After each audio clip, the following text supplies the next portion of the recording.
Are we ready? I don't know what that was. I apologize.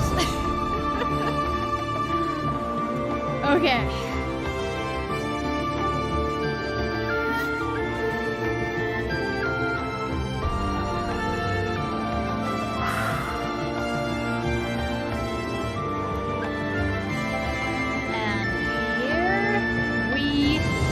Go!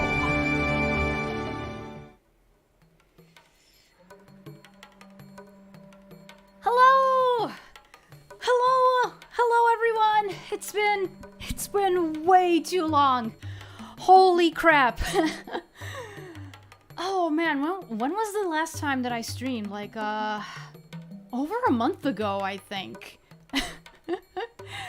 I see that there was already some talking in chat. Yes, I am late. I apologize by 3 minutes, apparently. Hello, Mavranel. Hello, William. Welcome. Welcome, welcome, one and all, to the space of Kairi, the Atlantean oracle singer slash shaman. The wave transition is cool. Thank you. Thank you. I actually, I got a few assets of mine from, Etsy. Oh boy. Oh man, where do I begin? I actually have a whole list of things that I wanna go through. Because, I mean, it's been a while. I know that you guys are new here, and well, I think I might as well do a little bit of an intro for people who are watching the VOD as well, because they're probably gonna look at my Etsy assets are the best. Yes, they are.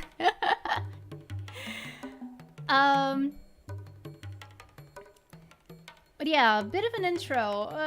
Okay, so hello, my name is Kairi, as I've already said. I'm an Atlantean shaman. I used to call myself an oracle singer, like I did 10 seconds ago.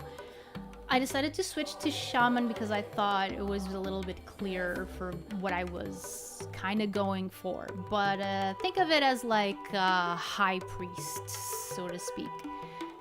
Yeah, and here in my humble abode, which is a lot humbler than this picture behind me would have you believe, I still want to get one actually made. I got this. Where did I get this from? I got this from DeviantArt. It was an account that I tried looking for anywhere that they had, you know, the oh, what's the word? What do you have to do to use the pictures? But I couldn't find it anywhere, so I was like, you know, I'll just stream with it, and if there's anything wrong, they can just contact me and I'll just stop it. Shamans are cool.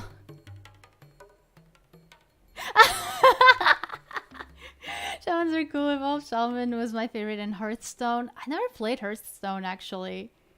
Humble abode lives in a freaking palace. Yeah, that's what I mean. That's what I mean. The idea that I have for my quarters is a bit less showy than this. This is just like a close approximation. Attribute to pictures? Yeah, yes, exactly. Again, if there's any trouble, I think I have it written on my description. So yeah, if there's any trouble, the person can just come right up to me and say, "Oh, hey, don't use my picture," and I'm like, "Okay, good. That's totally fine by me." So yeah, and what we do here is mostly we play retro games. And I've been thinking of branching out a little bit to talking about some other stuff that I'm passionate about. I'm gonna mention this in a little bit more detail later on, but I've been thinking of doing shorts with animation trivia Animation being one of the things that really that really gets me going, if you know what I mean. Not like that. We're a PG-13 space.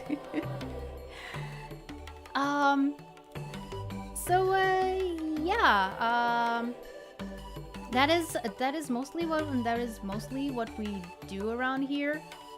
One of the reasons why I don't really play more like recent-ish games is because I'm currently on a 2017 laptop, and it can't really handle the pressure of playing a graphics-heavy video game as well as stream at the same time, which is unfortunate. Like, I tried playing the Mortuary Assistant for Halloween, and it wasn't a disaster. Well, technically, it kind of was a disaster because I spent 20 to 30 minutes looking for whatever I was supposed to do, and then it turns out it was just pulling a slider that I couldn't see.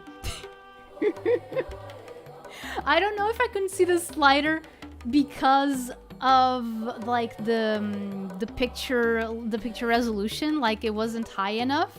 I don't know. What I do know is that I didn't see it until like 30 minutes after I was like, what am I supposed to do? And I just broke down.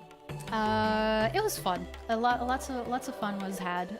My chat said that, yeah, the horror game was a little too intense. For all the wrong reasons. Okay, this is gonna be a bit of a life update sort of stream. I mean, we're probably gonna go on tangents. That happens a lot. Yeah, since I haven't streamed for like a month, like a bunch of stuff has changed, a bunch of circumstances, and I also thought of the things that I have been doing, and I'm trying to kind of figure out what I want to do moving forward. And we're gonna talk all about that. And one of the things that I want to do is, okay, so since it's just me here, like I'm an indie PNG tuber, like I don't have to answer to anyone. I thought maybe it would be a good idea for me to come clean a little bit with some of the stuff that I've done in the past. Don't worry, it's nothing bad. Hey, new around, welcome. Everybody say hi to new around. He's a regular here at the Kairi channel. He's been here from, I think, from the beginning, actually.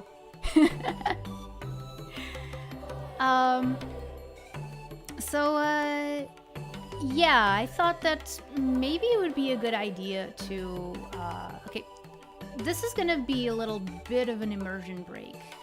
But I think that's okay. Well, first of all, I'm going to address like the two major changes, like that you can kind of see. Well, first, my hair isn't dark anymore.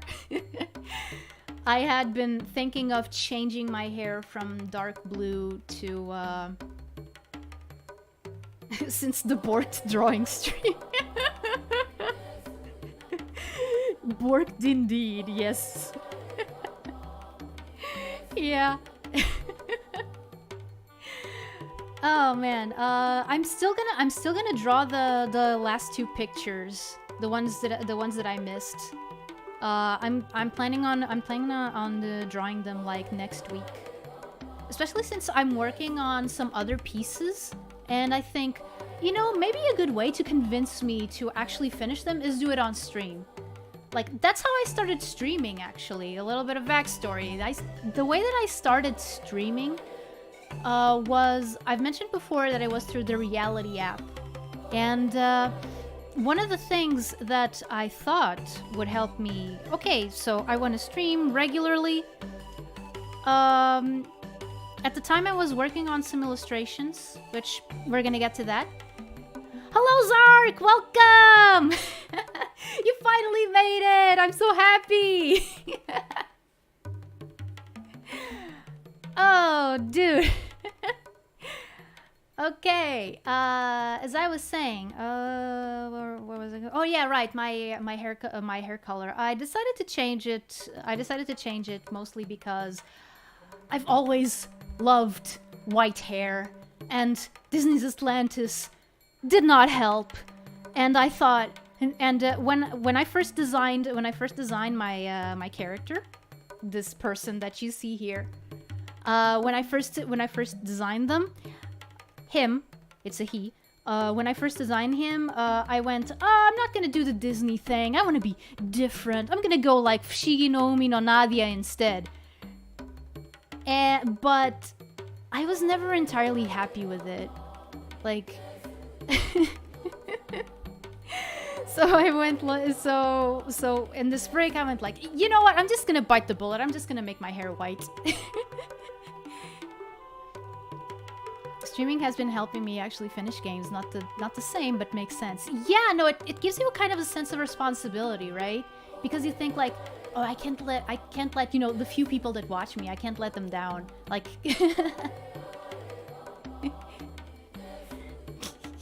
the blue hair was cool. Oh, well, well, sorry. I mean, I know that it's like an anime trope, you know? You gotta have blue hair, to quote Strong Bad. Oh gosh, Disney's Atlantis, too good. Yes! Totally underrated. In its own time, and even now, I would say. By the way, Mavranel, one of the next streams that I'm gonna do tomorrow is... I am going to play Disney's Atlantis for the PS1 from top to bottom. I've been trying, and I've been very bad. I've been very bad at playing it. And I got myself to a corner, basically. Like, I'm stuck with one life. And I decided, okay, no, I better just, you know, restart. I just better just restart from the beginning. So, and now that I can actually spend more than 2 hours per stream, I'm just gonna try to finish it. Like, I'm gonna start earlier than I usually do. And I'm just gonna play all the way. All the way to the finish. If I can. Well, at least I know I can get to that part where I was stuck. Atlantis? You don't say! Yeah. I don't know. It's a mystery, right? That exists? Yes, it does. Yes, it does. Like, the late 90s and early 2000s were very interesting in terms of, like, licensed Disney games. I hear that there's some that are, you know, better than others. I've heard that the Emperor's New Groove is pretty good. Lilo and Stitch, not so much. I don't know about Treasure Planet. I have it for the PS2, but I've never tried it. It's actually right. It's actually behind me. You can see it. It's in a trunk. Okay. Yeah. Okay. Another change that I want. That I want to address. At first, I had my birthday listed as December 7th, which was also the release date of Disney's Atlantis in Portugal, mind you, in Portugal, because well, nowadays Atlantis is part of Portugal. It's in the Portuguese exclusive economic zone. And I had that listed as my birthday, but then I started realizing that some of the people that know me in real life could get a bit confused. Like, that was supposed to be the birthday of my character. That was supposed to be the birthday of Kairi. But when I saw people that I know in real life and that didn't really, you know, follow my VTubing activities all that much, wishing me a happy birthday on December 7th, I was like, you know, maybe this is maybe this is a little bit weird. So I decided to take a gamble. Kairi's birthday is no longer on December 7th. It is now on February 1st, which is the same day as the person behind him. And one of the reasons why I thought of this was because February 1st falls on Aquarius, you know, the zodiac sign. So you have an Atlantean whose birthday makes him an Aquarius. And I'm like, that is perfect. That is absolutely perfect. Like, why shouldn't I take advantage of that? So yeah, like when I finish my new character design sheet, which is probably one of the things that I'm gonna be working on the drawing streams if I don't finish it like this week. I'm going to include that new info. Just excuse me. December 7th is still going to be it's still going to be an important date. Syncing up the character with the soul, exactly. Exactly. Wait, what was I thinking? Oh, my short-term memory is terrible. What was I thinking? Oh dear. That's okay. Like, if it was important, I'll remember it. Okay, so those are like the cosmetic. Oh, right. The date of December 7th is still going to be important lore-wise. It's going to be like the national holiday of Atlantis.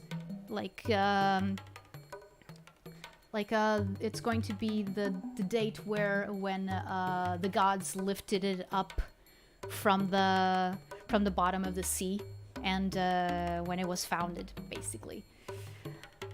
So you can imagine, like, if there was like a story set on it, there would be like there would be like festivals throughout the entirety of the island.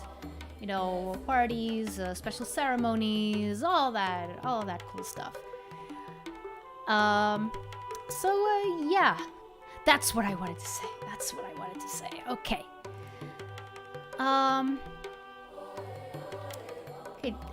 Okay, so, next on the list. Happy Syncing Day! Yeah, like, yeah, I'm pretty sure that it's also the day when it's going to be syncing. Like, it surfaced and sank on the same day. Like, a whole millennium apart, but, yeah. Yes. But we have fun. We have fun with dates. Okay, so one of the things that I wanted to actually talk about a little bit, just a little, like, I'm not going to dwell too much on this, but I wanted to talk a little bit about my online presence before Kairi. And in order to do that,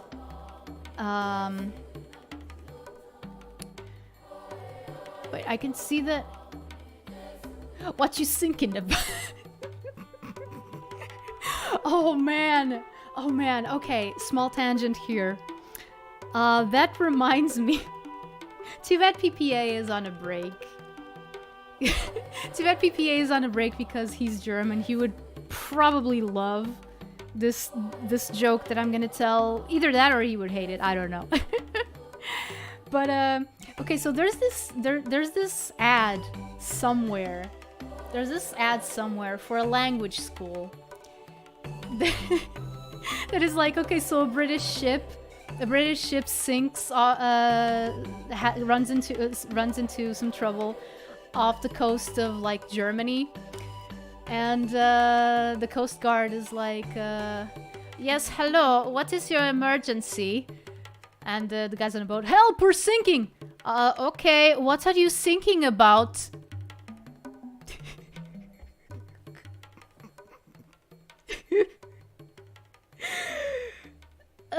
Oh my goodness! The first time I heard that, I was just inconsolable with laughter.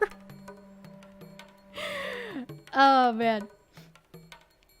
But yeah, as I was saying, my online presence—that's terrible. I love it. It is, isn't it?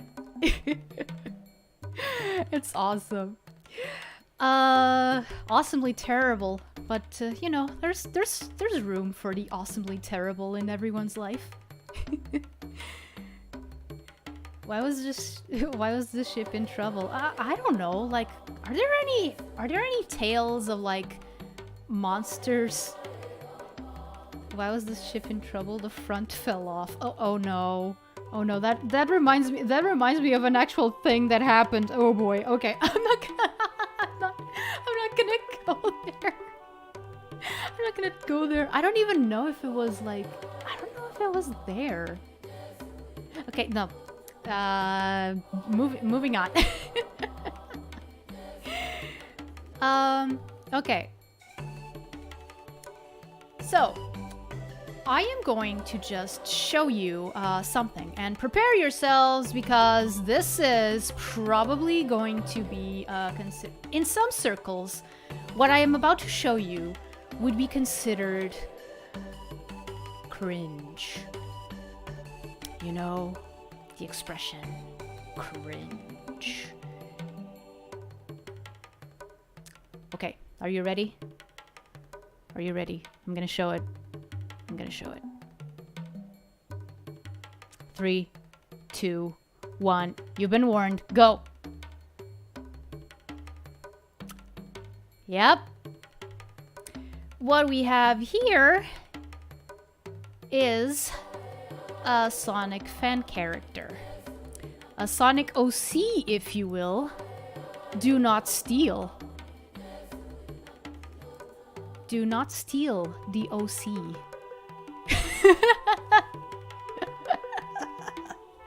Oh no! I'm sorry! I am sorry! So many people are going to jump ship now! Off the coast of Germany. Okay, so I introduce to you Miss Lyra Volpictor. Donut steal. Exactly. Now this here was, well, still is my Sonic OC. Well, still is. It's kind of a like I want to do like a Sonic OC version of myself, like, you know, as I am now, Kairi. One day. Because I think that would be pretty interesting. I don't know if I should make myself an echidna, because I think that would be, you know, a little bit too on the nose. Maybe some other sort of like extinct animal or something. I don't know. But yeah, this is Lyra. And she is not only a gray fox, even though she's pink. Don't question it. And she was also my online persona for a very long time. This drawing here was made in 2006, to give you an idea. And if you look closely, there's still pieces of her in my current design. Like, see those things she has on her front. What are these called? Meshes of hair? Strands? No, they're not strands. But yeah, see the little things? Here they're supposed to be like, my Sonic OC would be a pet rock. that would be amazing. That would be amazing though. I would love to see that. But yeah, she was my avatar while I was in DeviantArt. Yeah, I used her for quite a few years, actually. In a sense, you can say that she was kind of like the prototype of Kairi almost. And I actually, like, a few years back, like in 2018, I decided to redraw her. You can see the development in my skills. I mean, granted, the original picture here, this was drawn on paper, scanned, and then painted on the computer. And this and the one from 2018 was done completely like on my tablet. So yeah, there was while I was trying to get used to the tablet. So yeah, actually, while I was on DeviantArt, I actually made a thing that kind of became popular, which was something that I called. I'm not gonna show it to you, just because I don't know how cringe, even more cringe it would be, because it deals with Sonic Gijinka. You know what those are? When you make characters that are not humans into humans? Yeah. It was kind of like that. It was named the Human Sonic Doubles. And basically what I did was I'm just gonna put them away for now. Basically what I did was I made human versions of the Sonic characters, but they were not supposed to be like the actual Sonic characters. They were supposed to be their own thing, you know? Like, they were supposed to be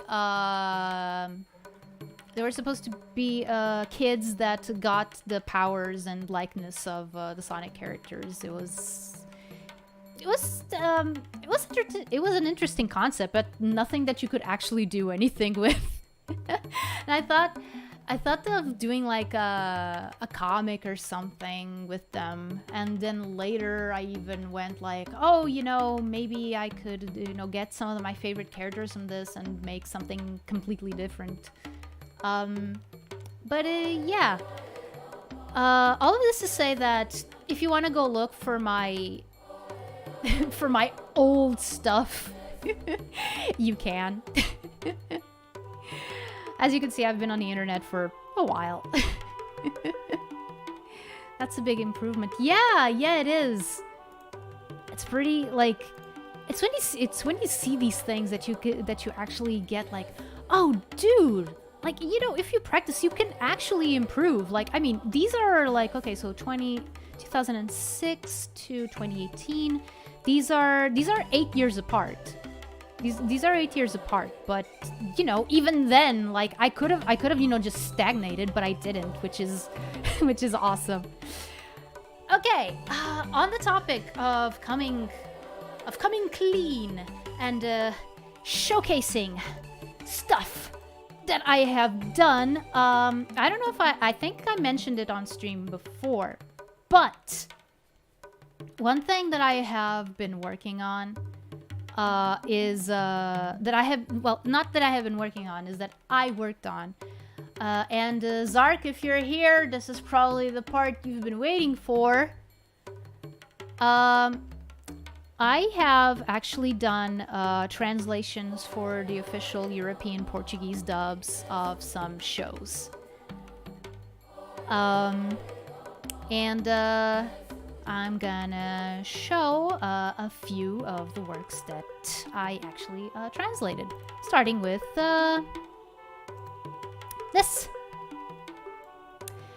I don't know if you know what this is.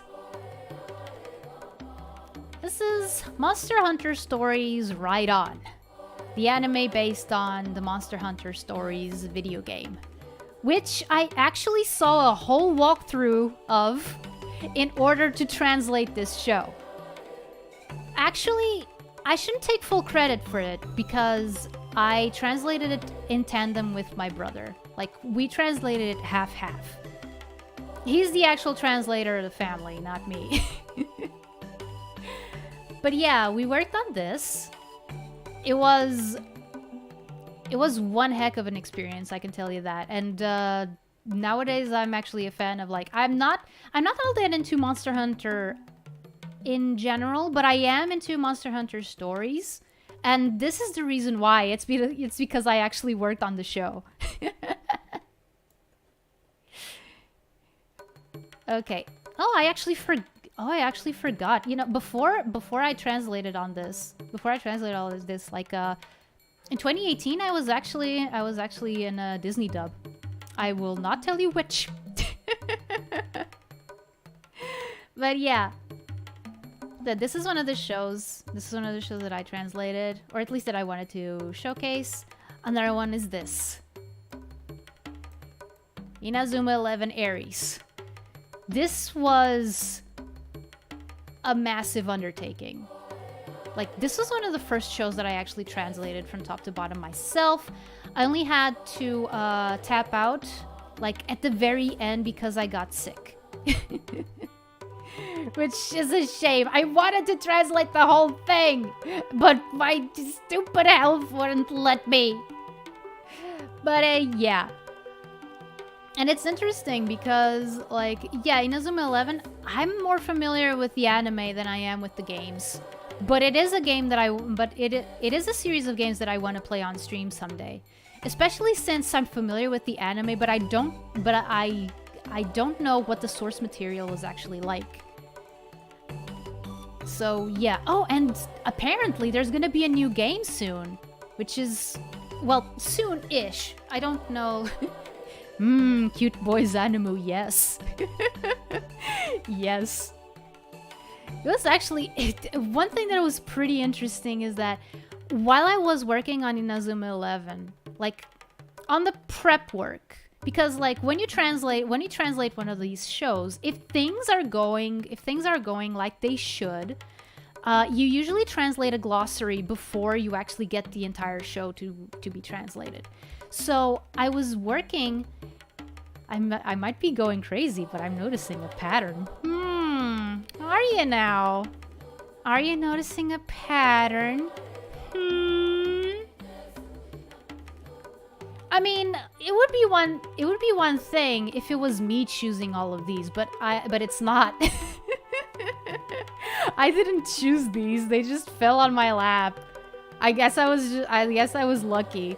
Like, you don't usually get to choose what you translate. But yeah. So yeah, what I was saying. Oh right. It was pretty interesting because while I was working on the glossary for this show, I was actually doing a voice acting workshop. So and I stayed at a hostel while I did that. Cute boy life chose you. Yeah, it did. I mean, I'm glad it did. No complaints here. And it was pretty interesting because I got in, I was, like, the hostel that I was in is like a surf school house thing. So there were a bunch of people who were there, you know, to enjoy the waves and stuff and go to the beach and have their vacation and stuff. And there I was, stuck on my laptop, working on a cute boy anime. It was, those are interesting times, I gotta say. Okay, and this one is what I consider to be, like, I feel you, I also had no input in the anime I translated. You translate anime too? Cool! That is so cool! Fellow translator! Really? Ah, dude. I'm a little bit wound up from talking about all this stuff, but you know, but That is really amazing. Wow, I had no idea. It's really cool. Okay. I used to for 6 months. Dude. Oh man, that explains why you like puns. I mean, actually it doesn't, but you know, it's a handy trait to have. I wrecked my health mentally too. Oh, dude, okay, that's unfortunate. I mean, working as a translator is, on one hand, it's fun. On one hand, it's fun, but like, especially here, it's not paid very well. Which is a shame because, like, you have people who would love to make a living out of it, but they just can't because it doesn't pay the bills. Like, it's just... it's a shame, really. But, yeah, and this is the crown jewel of the works that I translated. I've mentioned it on stream before, and it still remains the favorite of all the things that I've worked on. The Adventures of Rocky and Bullwinkle.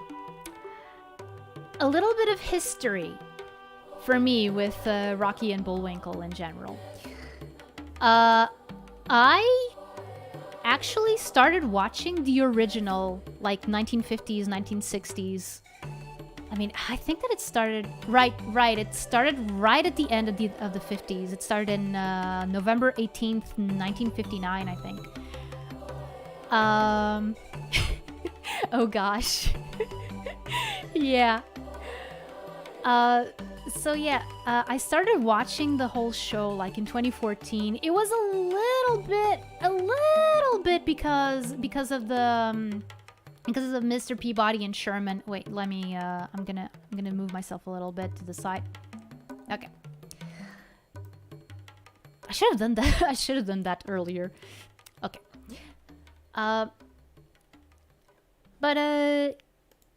Yeah, I started watching it a little bit spurred on by the Mr. Peabody and Sherman movie that came out during that year. 2014 was a great year for animated movies, guys. I don't know what happened. I mean, the Oscars were still rigged, but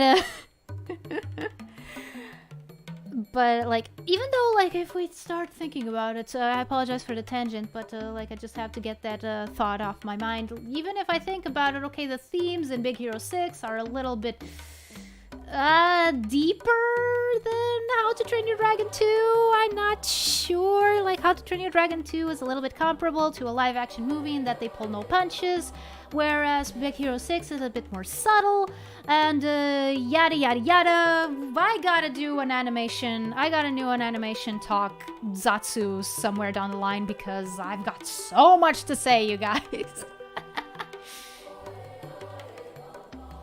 I did fan subbing. All I got was those garbage ecchi anime and Magical Index. I translated JoJo season 1 and 2 and 10 episodes of GTO. Those last two never got posted. Oh, wait. So you're talking about like fan subs? Oh, okay. I see. Okay. But yeah, it really stinks. It really stinks that those two weren't released. Actually, should I talk about this? I'm not under any NDAs, am I? Okay, so you know, screw it. Okay, so remember here, Monster Hunter Stories, right on. Yeah, this has a second season, right? And I translated the second season, and unlike the first one, I actually translated it by myself. But it never aired. I don't know what they're doing sitting on it. It's been done for years. It's been done for years, but they still haven't aired it yet, and I don't know why. Like, I thought that when Monster Hunter Stories 2 came out, that it would be a good time to actually put it on the air, even though it has nothing to do with Monster Hunter Stories 2. In fact, there's a lot of stuff that contradicts Monster Hunter Stories 2, because they were just working off assumptions and stuff. Hi, I am 1 million. Is it 1 million? 10 million? I think it's 10 million pound fox. Okay, good for you, buddy. I don't know how the world goes on with you on it.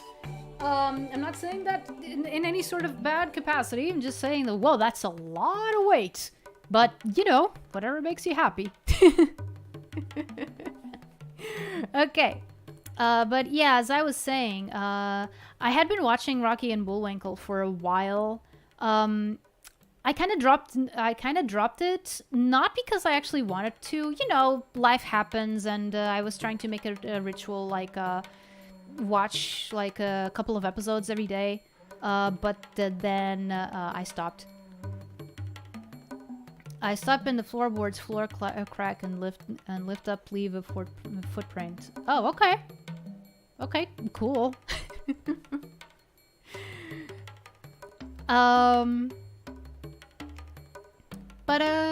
Yeah. So when I got the chance to translate this, I was so hyped. I was so hyped, you guys. I don't even know what else I can say about this. Like, I actually... hold on a minute. I actually did something later on.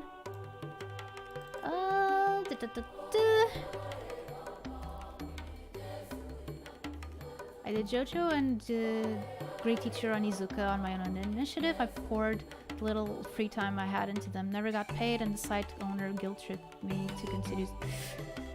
Oh. Ugh. See, that's something that I don't get. Like, translating is hard work.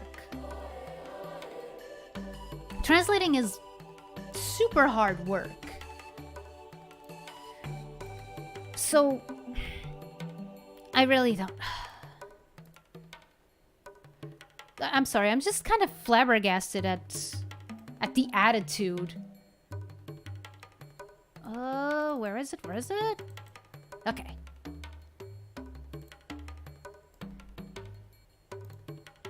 Yep. Okay, this took up the entire thing. Okay. See, when I finished translating the show, I drew this. Oh, wait. What did I move? Oh, it was the Inazuma 11 thing. Okay. And I actually left a copy of this drawing, like on the at the studio where they dubbed it.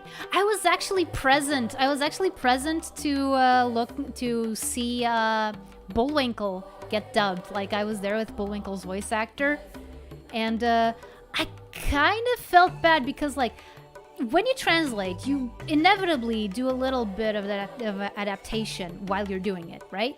So there were a few lines that he read in a way that I was like, you know, the way that you're reading this, you can't make it fit. But when I read this, I know that it fits. So I actually gave a little bit of input. Like, I'm not a voice director or anything of the sort, but yeah. So yeah, just wanted to put all this, like, out there in the open, especially because, okay, like, if you actually want to know who I am, who the soul is. That's super cool that you got to be there for the dub. Yes, it was. I actually gave him a copy as well to Bullwinkle's voice actor. Bullwinkle is my favorite. Like, after I finished this, I actually went on, like, eBay and got a Bullwinkle plushie. Like, that was a silly little thing that I was trying to do. Like, I was trying, okay, so every translating thing that I do, I'm gonna try to get a little keepsake for it. So I got the Bullwinkle plushie for Inazuma 11. I got a a little plushie of this guy, of the gray-haired, dark-skinned guy here. His name is Elliot. I don't remember his name in Japanese. But yeah, I got a little plushie of him. And for Monster Hunter Stories, I got the amiibo of Cheval here, who's my favorite character. You know, the red-haired boy over here, who goes through an amazing arc, if I should say so myself. Okay, maybe on one hand, maybe my standards are a little low because I haven't gotten like much input in terms of anime, but I love what they did with him. They did explore a lot of things that you know, rival, that usually anime with English mother clucker, do you speak it? They explored a lot of things with him that I think that maybe they should have gone even deeper. Like for example, the feelings that he has towards the protagonist, you know, all that interesting stuff. Oh, and the whole Freudian excuse thing, as well. Like they actually gave him one. They actually gave him one that makes sense, and actually made him go through a lot. Basically, what I'm saying is, if you have a chance and you're interested in like Monster Hunter, maybe give it a shot. I know that it's maybe not what most people look for when they're looking for Monster Hunter stuff, but you know, I think that it's pretty good on its own. It has a lot of problems. Don't get me wrong. It has a lot of problems, but I think that on the whole, it's like a solid 6.7, I would say. 6.7 out of 10. Okay, next on the list of the doxing of myself, I guess. I mentioned before that when I was streaming on Reality that I was drawing. I was working on illustrations for some books. And, well,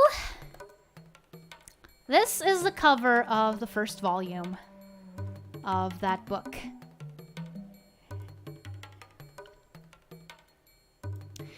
It's called A Familia Monstro, or The Monster Family.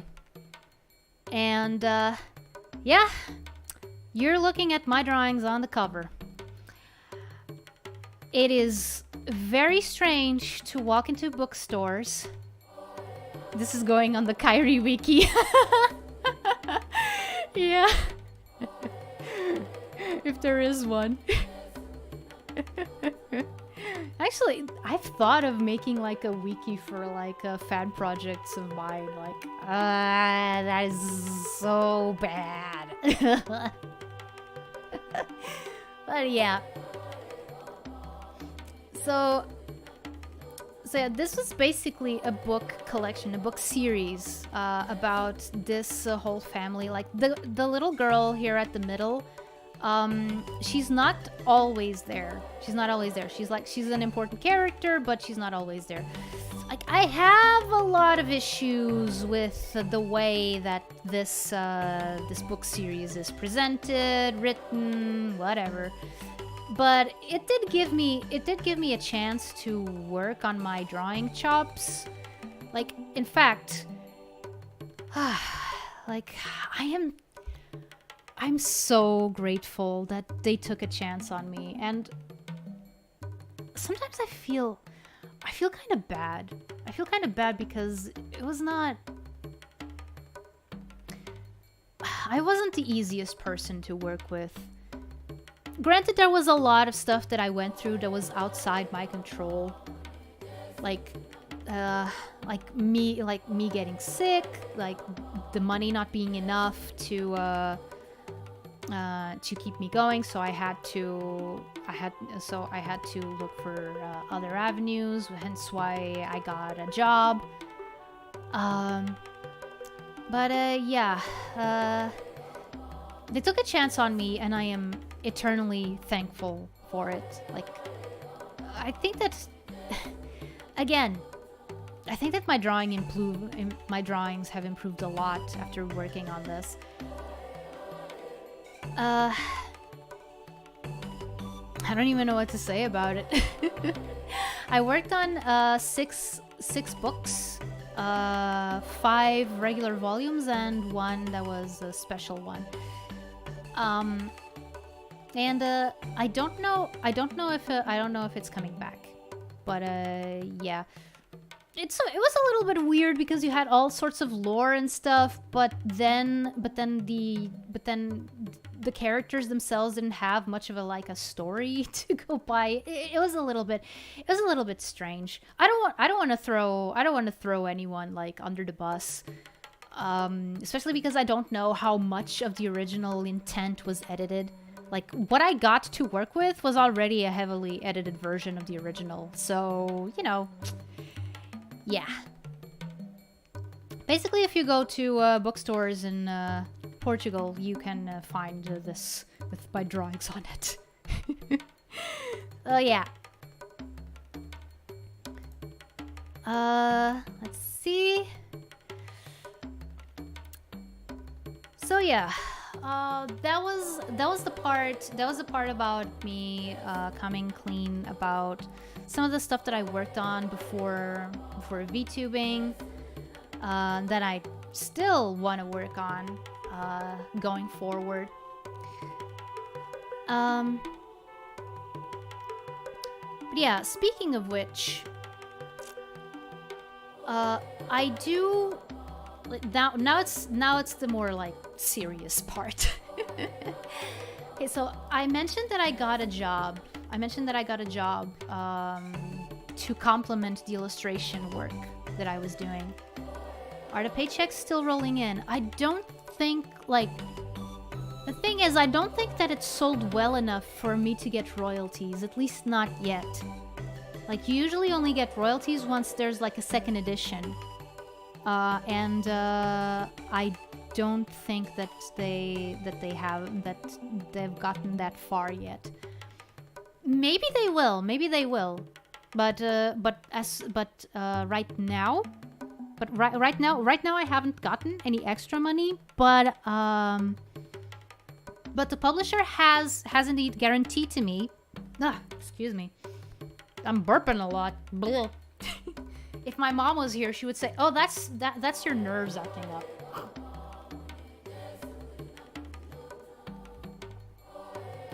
By the way, I don't know if you noticed. Cape Claw in the background. One of my favorite video game tracks of all time. But yeah, as I was saying, the publisher has guaranteed to me that my contract still stands. Like, even if the series goes on, for example, without me or something like that, even if they do like a reboot or anything, that I'm still gonna get royalties for these 5 volumes. So that's a good thing. And they still want to work with me. Like, it's just that I need to work on my time management. but that's what every creative has to go through, right? You gotta work on your time management. Okay. So yeah. As I was saying. Okay, so remember how I couldn't stream a lot because I had a job at a children's bookstore. That was a part-time, but it was almost like a full-time job, except it was not paid like a full-time job, because of course it wasn't. But yeah, so I actually, the store that I was working in has closed. So during these last few weeks, I've been trying to get used to the idea that I am now jobless. And that honestly, I'm gonna change my face because, you know, talking about more serious stuff. Basically,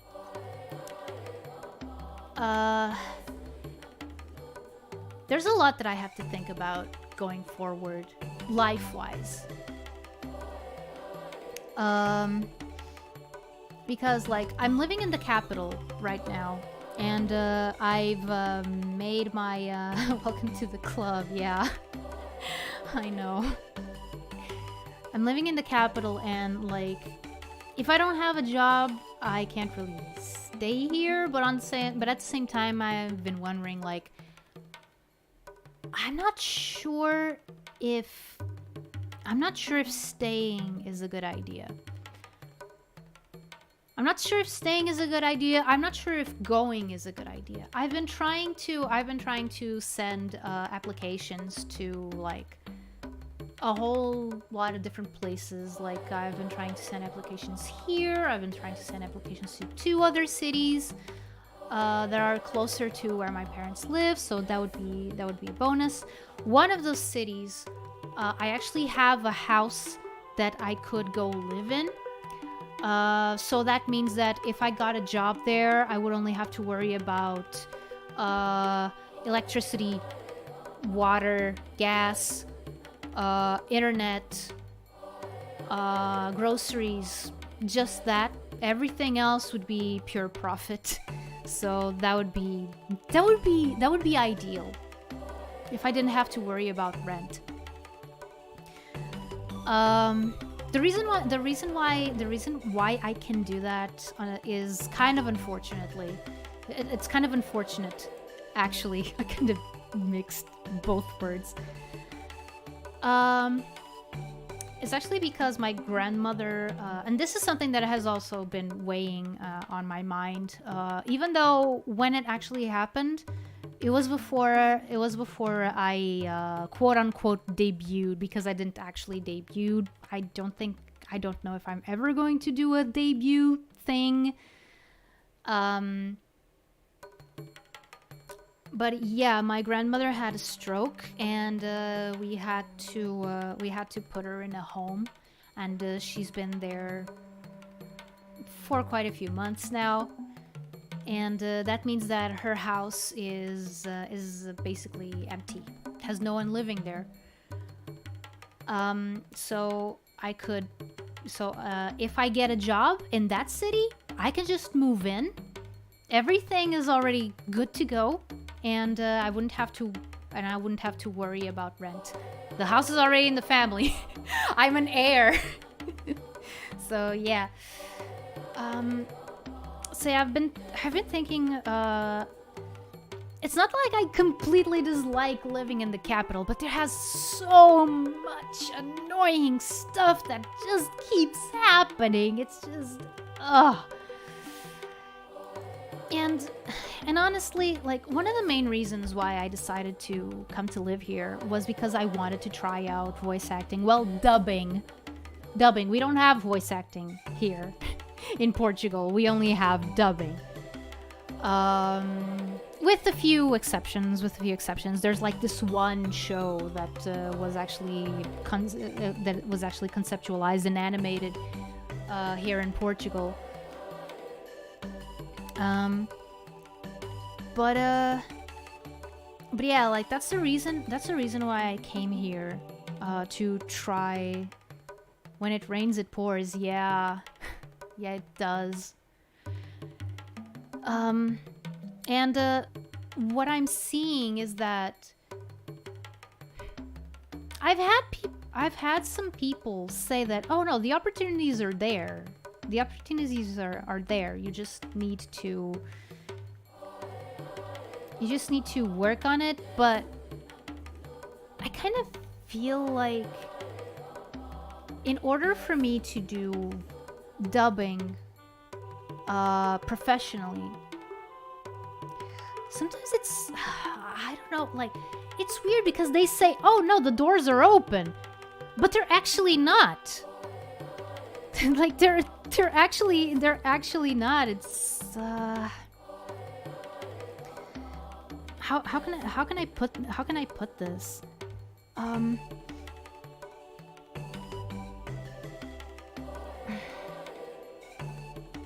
sorry. I should have thought of this topic a little bit better. But basically, long story short, unless you're an actual theater actor, people are not going to take you seriously. And they say that it's only because theater actors know what they're doing when it comes to acting. Which, yes, it makes sense. But the thing is, they make it so that the dubbing industry... I feel that there's a lot of that where I'm at. We're hiring except you. Yeah, no. You know, it's confusing and frustrating. But yeah, and especially here, like in Portugal, where dubbing is populated mostly by actors who do this while they're not doing like plays and stuff. Plays or like soap operas or weird series that air on TV, you know, like I have a bit of a beef with Portuguese television because it's either like the lamest stuff you can ever think of, or it's so serious that nobody in their right mind would ever give it a second look. Like, it's too auteur. It's too auteurish. Like,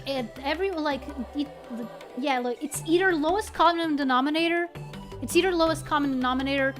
Or full on art house. Only like 5 people in the entire world are gonna actually love this, with no in between the two. It's just... and it's really frustrating, and that's the kind of world that I feel that I'm up against. Like, I know that sounds a little bit narcissistic, but it really does feel like, okay, you want to work on dubs? Okay, then you have to become a struggling actor trying to make money off of plays, of soap operas, and of crazy, strange series or the occasional movie which is also kind of crazy and strange or lowest common denominator fodder, while you're attempting to do what you actually want to do, which is voice acting. And I'm like, I'm not sure if I want to go through that. Like, because if I want to dedicate myself to this, that's what I have to do. I have to go through like acting classes, which I'm fine with, but like it feels like, and that's not even taking into account the people who already have experience. Like, if you go to the Portuguese dubbing wiki, because there is one, it's called Wiki Dobragens. It's called Wiki Dobragens, and Elmer, who's usually a regular here, is actually an admin there. I'm actually pretty sure that there's other people who have looked, stand on the stairs of the theater grantling a can full of coins. It can't be too many coins. It can't be too many coins, because then they think that you're doing good. I mean, I don't know how much noise do like 15 coins make? Meh. I don't know. But yeah. Excuse me. That's kind of how I feel.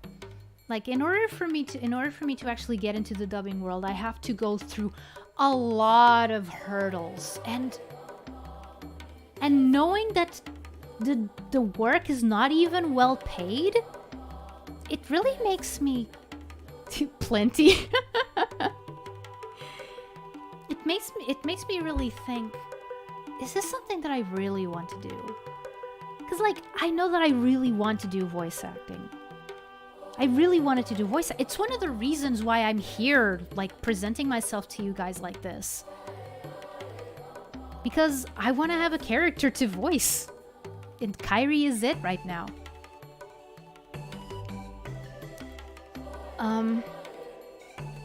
But yeah, it's just... It's really sad. It's really sad, you know. That's just one of the reasons why I think, oh, you know, maybe I can, you know, just keep doing translations. Maybe, like, if I don't manage to get a job, that's what I'm gonna try to do, at least to earn some more coins. Hopefully more than needed to fill a can. Excuse me.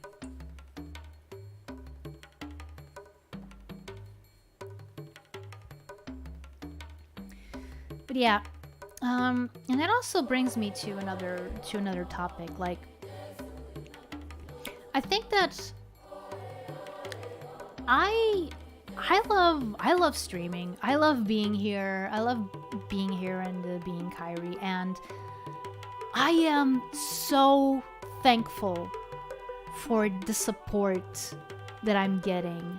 Like, I know that sounds cliche.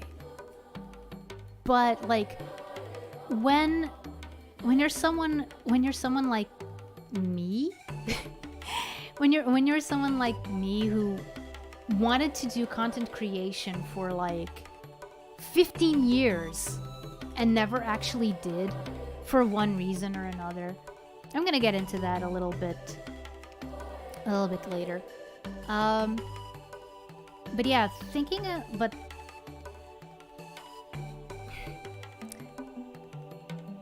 sometimes I just think about, like, oh, what are my shortcomings in terms of, like, content creation? Like, sometimes I'm not even sure, like, if I'm doing the right thing, because it's like this.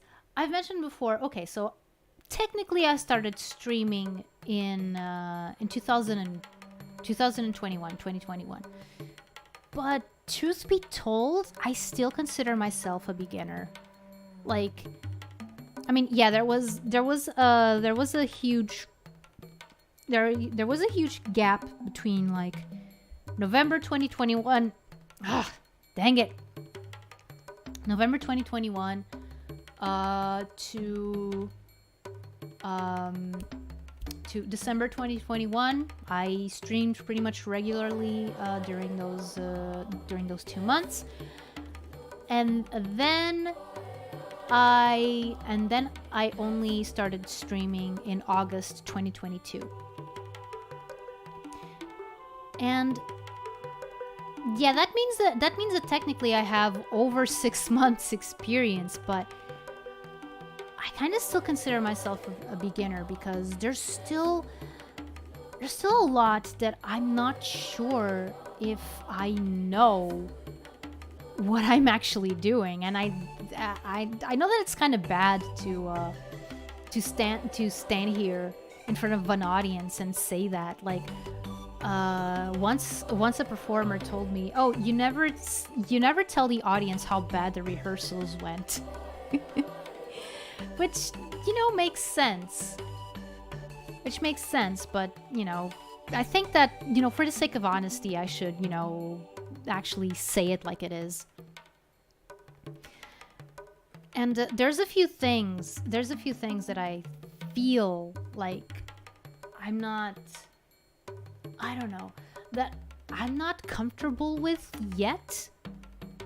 Which is weird, because one of the reasons why I started VTubing was because I wanted to be able to do some of the things that I'm not comfortable with. But that's another topic. But yeah, like, sometimes I'm a little bit self-conscious. Like, sometimes I kind of wanted to do, like, bits and stuff. But then, I don't know, that part of myself that goes like, no, that's not you. You cannot do that. Even though it's, like, nothing too bad. But, like, there's that part of me that, you know, just holds me back from doing things. Because apparently, as far as it is concerned, that's not who I am. And I'm like, okay, so then who am I? It's kind of weird. And sometimes I wanted to commit like more to the lore.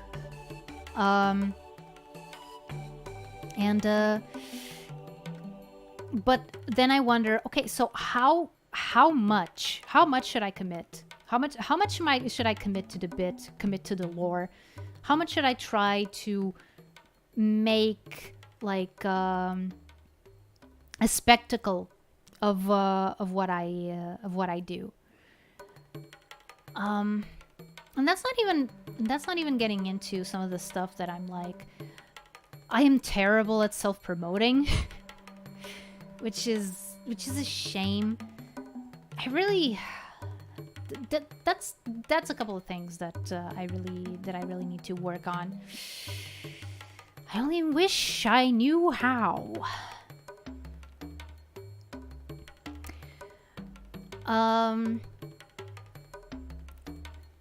But yeah. That leads us to my next topic, which is kind of like my inspirations and ambitions for content creation going forward. Hey, I found you through an Amogus collab. Oh, that was the very first stream I made as Kairi. that was the first time that that's what I usually count as my debut, actually. That was the very first time that Kairi was on blast. You know, the one where for half of it I was muted? Yeah. I just don't know. I just sus.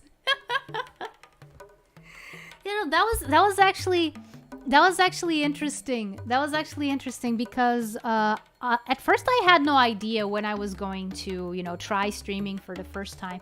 And then I saw that Mado Cactus was hosting that collab, and as soon as I saw it, I was like, you know, I have most of my how many times did I die? Not many, actually. I think I died. I was not the imposter for any of the runs. I think that I died like I'm loving your character face animations. Ah, thank you. I have like 8. I'm thinking of making like a 9. That's just a small tangent, okay? Okay, so we have this. This is my normal face. This is my super ultra happy face. What? No way! Holy crap! This is my serious face. Hello. I am super serial. We're talking about important things here. You have this kind of angry face. Meh. Why? The good old queen of shattering my eardrums. Wait, what? What? Oh, right. I can't believe I went through all the things. Man, bear, pig. Are you talking about Mado? Are you talking about me? I'm not, like, technically, I'm not a queen. I would be a king. I mean, depends. Are we talking about the soul, or are we talking about the soul, or about the person here, the character? By the way, I'm just gonna say this so it stays said on the stream. Okay, so yes, the soul of the character that you see here, the person behind the character, the performer, is a female. Maro has a massive set of lungs. Her screams are metal piercing. Yes. Whew. Once I heard I think it was a demo that she made.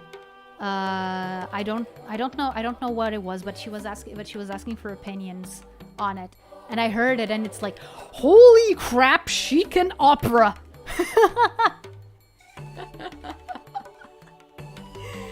Yeah. So as I was saying, small tangent within a tangent. Yeah, the soul behind Kairi, the performer, is a female. I'm just gonna say that, like, out there. And probably you've already noticed through the voice.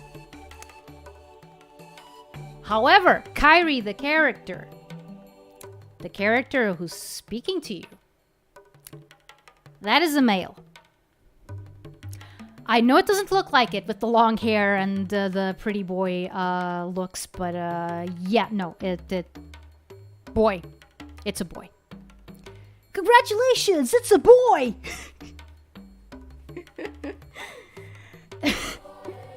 Oh man, now I just remembered.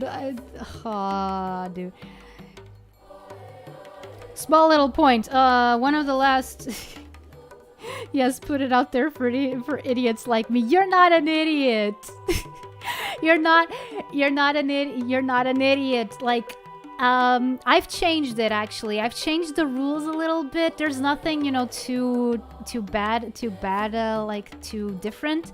But I did switch the whole that whole disclaimer to the top because I debated with myself for a long time if I should present myself as a male character or as a female character.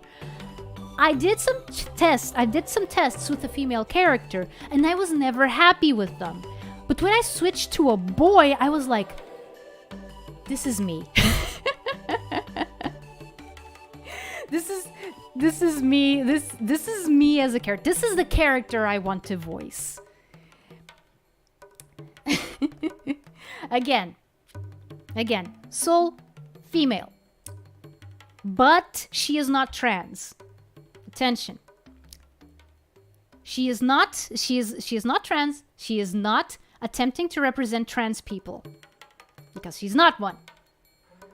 She's just a girl who grew up admiring voice actresses who played young boys. Like, I don't know, like Romy Park, Mitsuki Saiga, Minami Takayama.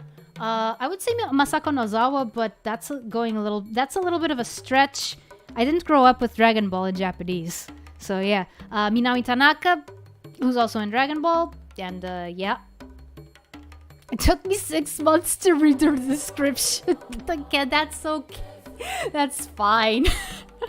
That's totally fine. Well, you read it, right? You know what they say, better late than never, right?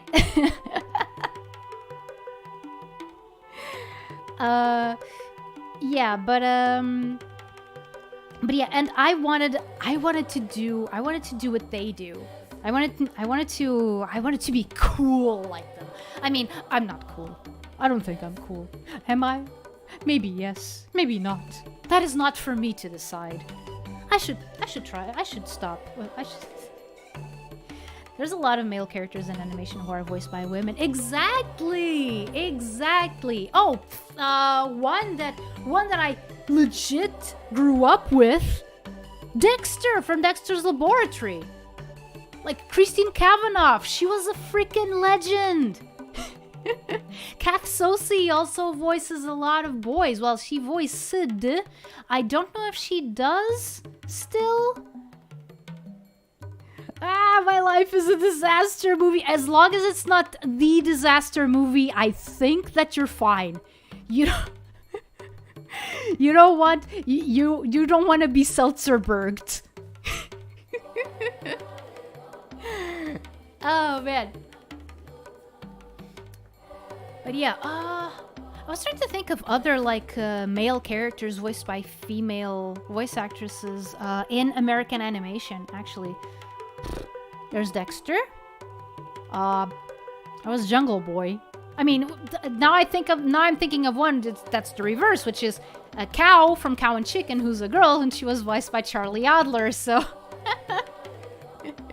but again, who wasn't voiced by Charlie Adler in that show? The parents. Those were Dee Bradley Baker and Candy Milo, if I'm not wrong. Well, if you bring in I Am Weasel to the forefront, you have Michael Dorn voicing I Am Weasel. Why am I going on about 90s cartoons? I mean that's fine. That's fine. We're gonna talk a lot about those because I do want to lean more into that sort of thing. but yeah. So okay. Excuse me, back on track. Okay, so first off, showcasing the rest of my expressions. Okay, so I was in serious. This one kind of angry. Kind of like, huh? What'd you say? What the heck? Frick! Then this one. This one is for more tranquil sort of vibe. I am probably going to be using this one a lot in the future. And this one, I'm kind of sad. Oh boy. I did not expect that. Aw. I really did not expect that. Holy crap. Oh no. Oh dear. Get me out of here. Get me out of here quick. And then you have just, yay, I'm hap. I am happy boyo, yay. And that concludes the expression showcase, which I'm probably not going to use all that much while I'm playing, because like my other two models. Model revisions also had a bunch of expressions that I never used. So yeah, was that go?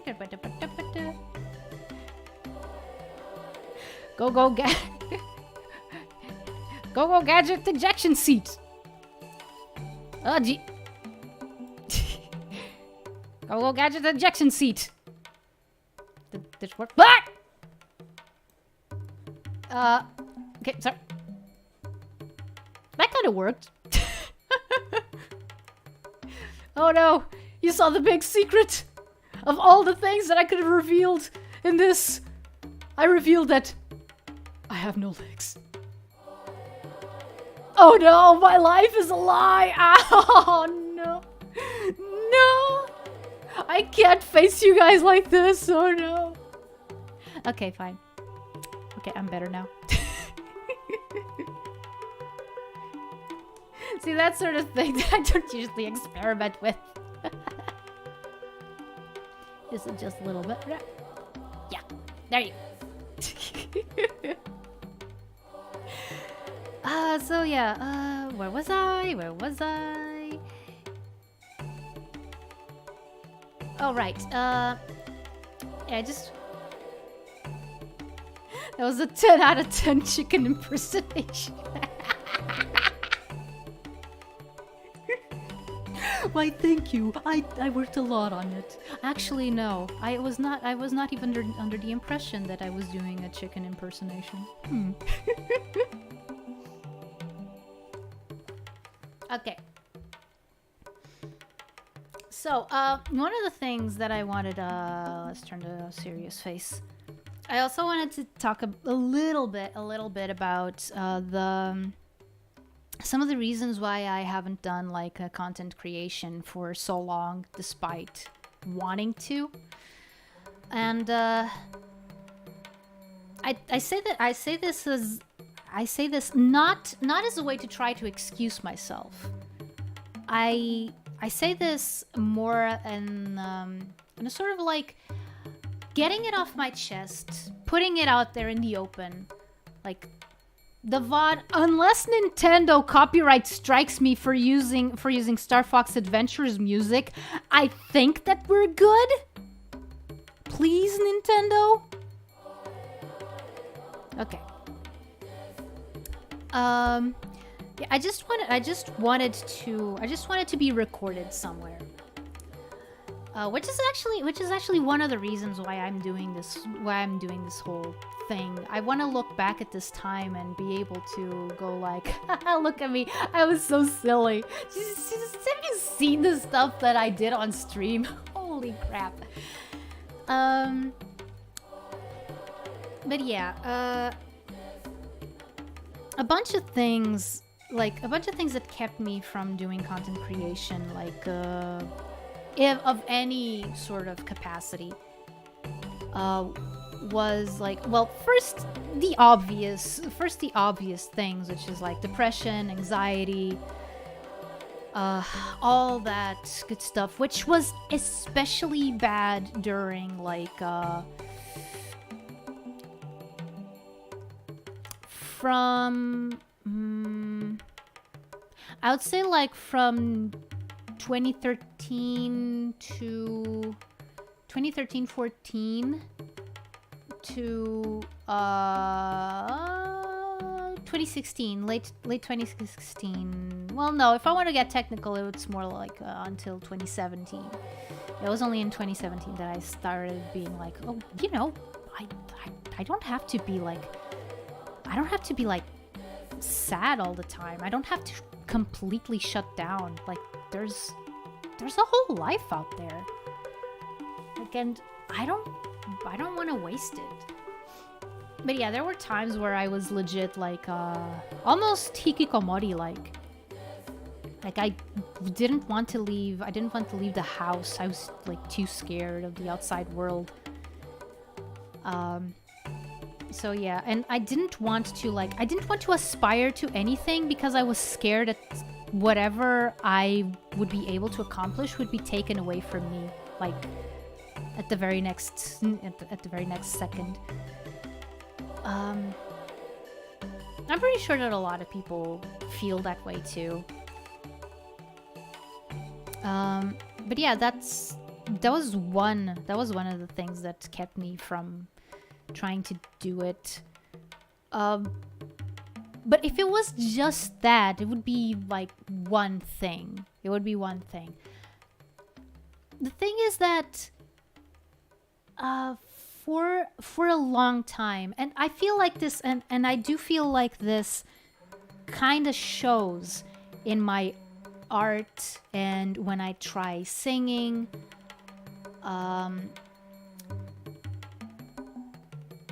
Throughout my life, I'm not sure exactly why, but I've been led to believe that any and all like artistic pursuits from a certain age, like, you know, when you're a kid, people ask, oh, what do you want to do?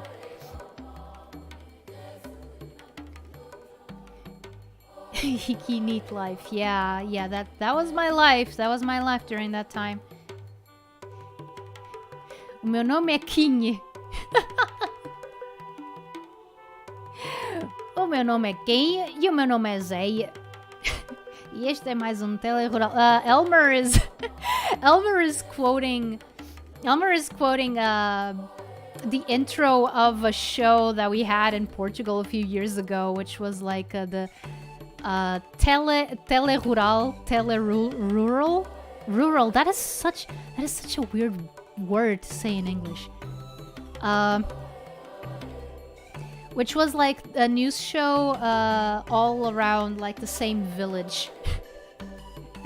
And it was like the most ruralist village you can ever imagine. Like, but like not like hillbilly. Like, okay, so think European rural village. And even worse, Portuguese. I was rewatching that show. Good. It definitely warrants a rewatch. I have to rewatch it myself one day. But yeah, serious face. What I was saying is that, yeah, like when you're a kid, people ask you like, oh, what do you want to be when you grow up? And you have like all these possibilities open to you. But as I grew older, like, I don't know, like I started thinking, oh, like if I try to actually bet on any of these things, I'm never going to be able to work. I was very strange as a kid in terms of thinking of how the world worked. To give you an idea, I was the kind of kid that thought that boys couldn't have long hair because their genes didn't allow them to. Like, little Kairi's performer, as a little girl, legit thought that the reason why boys didn't have long hair was because it just wasn't in their genetic makeup. Completely forgetting that she had seen The Little Mermaid and was introduced to King Triton, whose hair goes down all the way to the bottom of his back. I think that it never occurred to her that King Triton was a man, and that men are grown-up boys. Dude. Oh no, a Portuguese village. Yes. Yes. The worst type of village. Nonsense. My hair is gigantic. Well, good. Good. Keep rocking that long hair. Woo! Also, one thing that I can tell you is that one thing that Kairi's performer and Kairi share is long hair. Actually. I had a boy colleague that had girly hair, and he was in elementary school. That is awesome. That is awesome. Kudos to his parents for letting it be like that. We need more of that.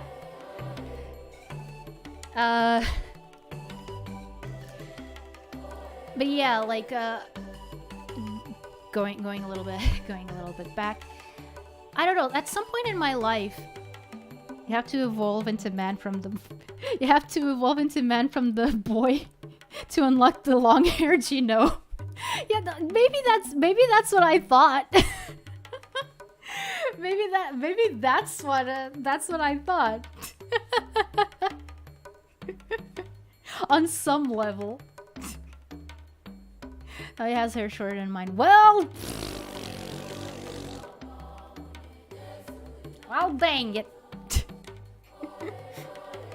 Yeah, no, you know, we need more boys with long hair and more girls with short hair. Come on, guys.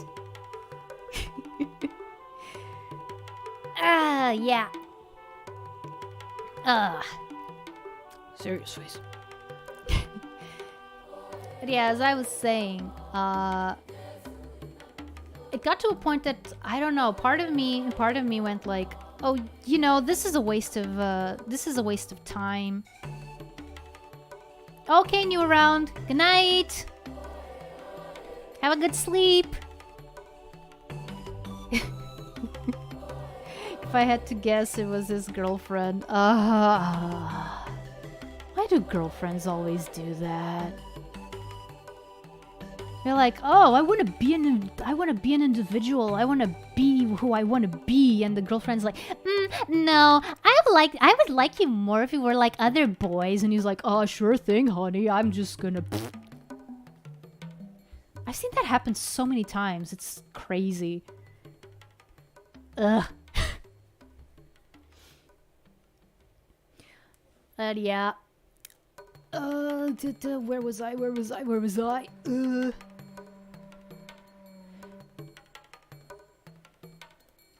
Yeah, no, just to finish off that other train of thought.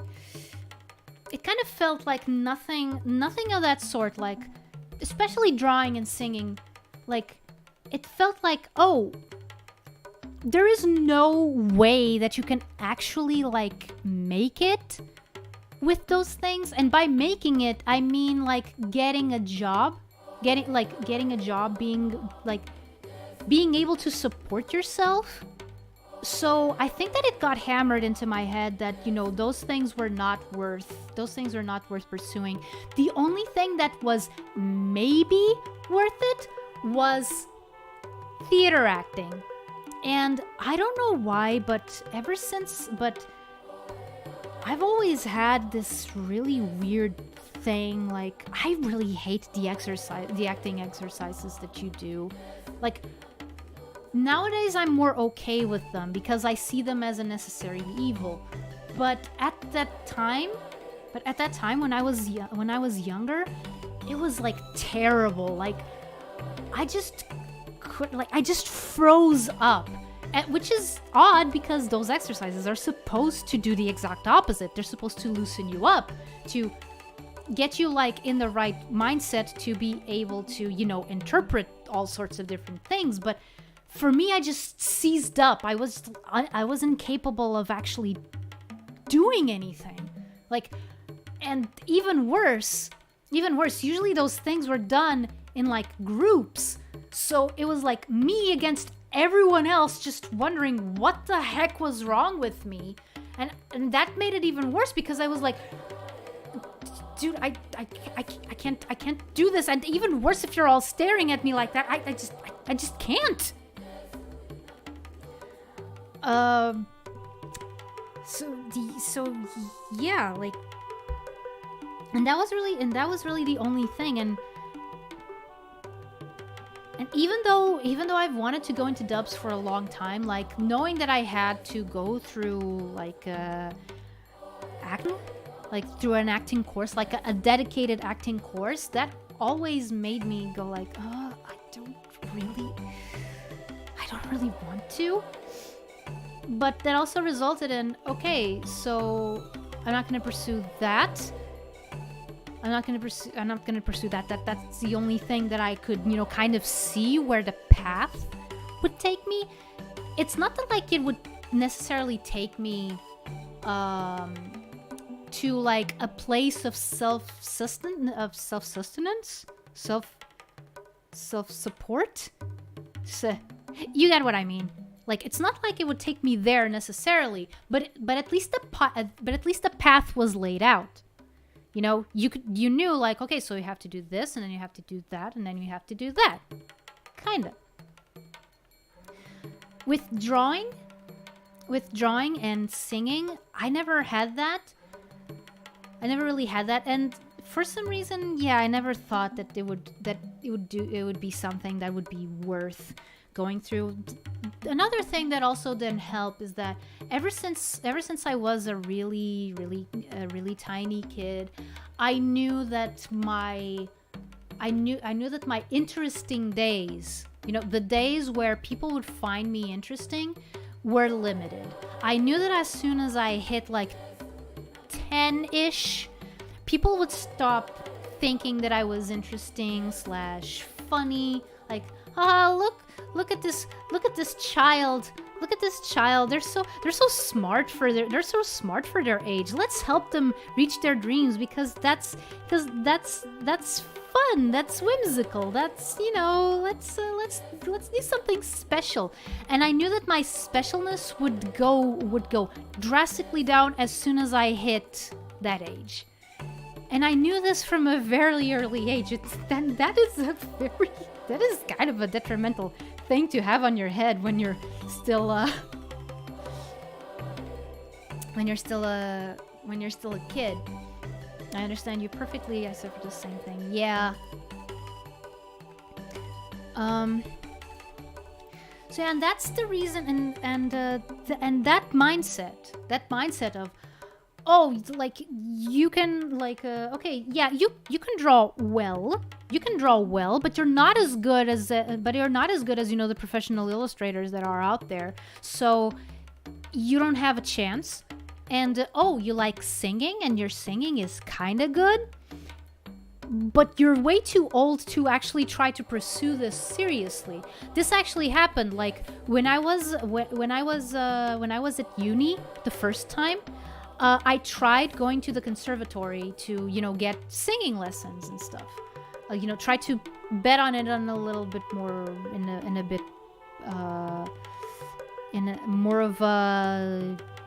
little bit more in-depth way, English. When I got there, what they told me is, "Oh, you're too old. You're too old. You can't. You're past your expiration date."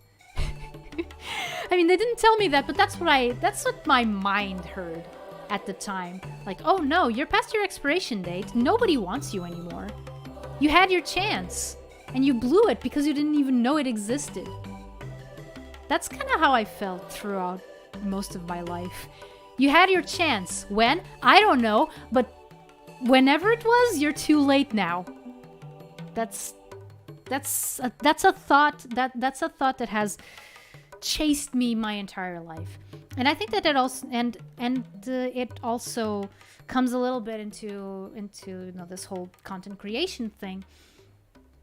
I look at myself, I look at VTubing as, you know, this way of finally being able to do something. But part of me is still like, "Oh, why are you doing this?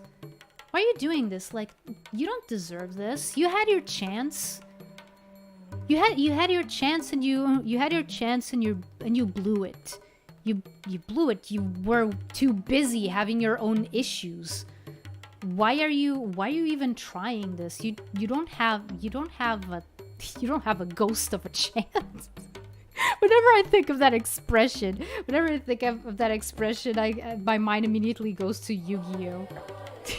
For obvious reasons. But yeah. But all of that is the reasons for why I am at the point that I am right now.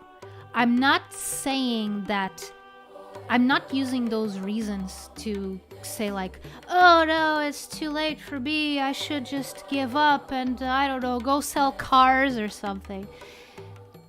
I just say these things so that I'm conscious that, look, a lot of what you went through was self-imposed. For what reason? I don't know. But now you're conscious of it, and you have a choice to make it better. You have a choice to make peace with that and just try moving forward with that knowledge. And besides, it's not like you didn't learn anything in those years. You did learn things. You did learn things that maybe you wouldn't have learned if your life had taken a different course. But you're here now. You're here now.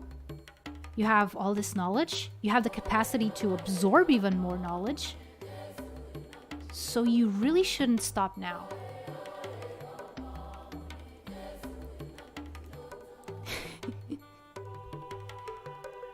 That's a vibe, yeah. And that's something that I try to keep it in my mind. And I see, like, there's a very good, like, clip. There's a very good clip of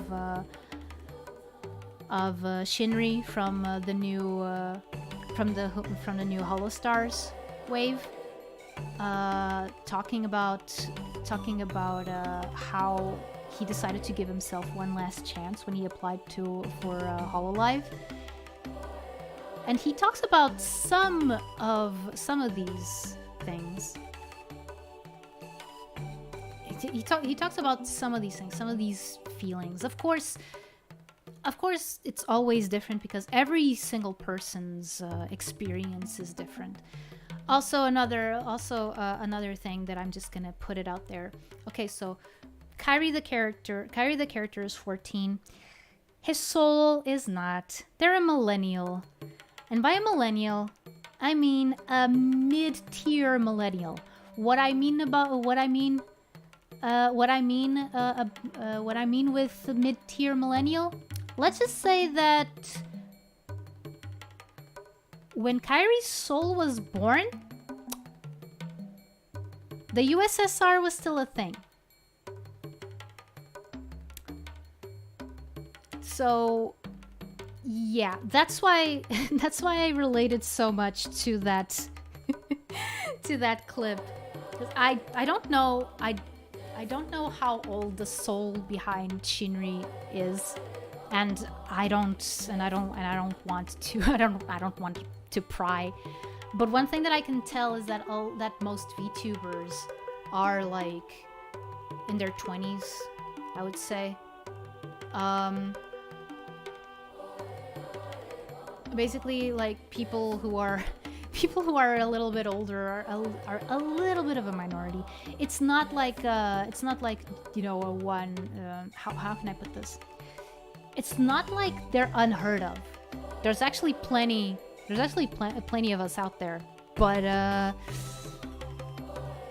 going by the frames of reference that most VTubers usually have, I think it's safe to assume that most of them are quite a bit younger. I am pretty sure that there's there's VTubers out there. Well, I'm not pretty sure. I'm 100% sure that there's VTubers who were born while Kairi's soul was already a teenager, which is an odd thing to think about. About that last part, it reminds me of what I felt when I changed courses almost 2 years ago. As someone who changed courses 3 times, I feel you. And I still haven't finished one. But yeah, so one thing that I kind of struggle with is why do I want to do content creation? Sometimes I do wonder, like, why do I want to do this? And I have to remind myself, you want to do this because you want to see this done. Because if you don't do it, nobody else will. Nobody else is going to be Kairiaki, the Atlantean noodle-armed dorky shaman. Who else is gonna be that? Who else is going to be a nerdy Atlantean shaman who sometimes goes into tangents about Hanna-Barbera cartoons? How many anime people do that to begin with?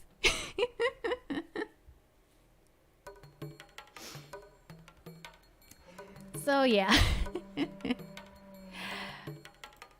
And that actually leads us into the next point, which is I'm going to share with you guys some of my plans for the future, which, by the way, is going to involve a lot of backtracking on what I said my New Year's resolutions were going to be.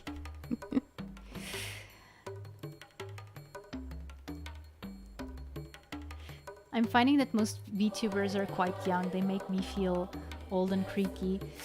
Yeah. Yeah,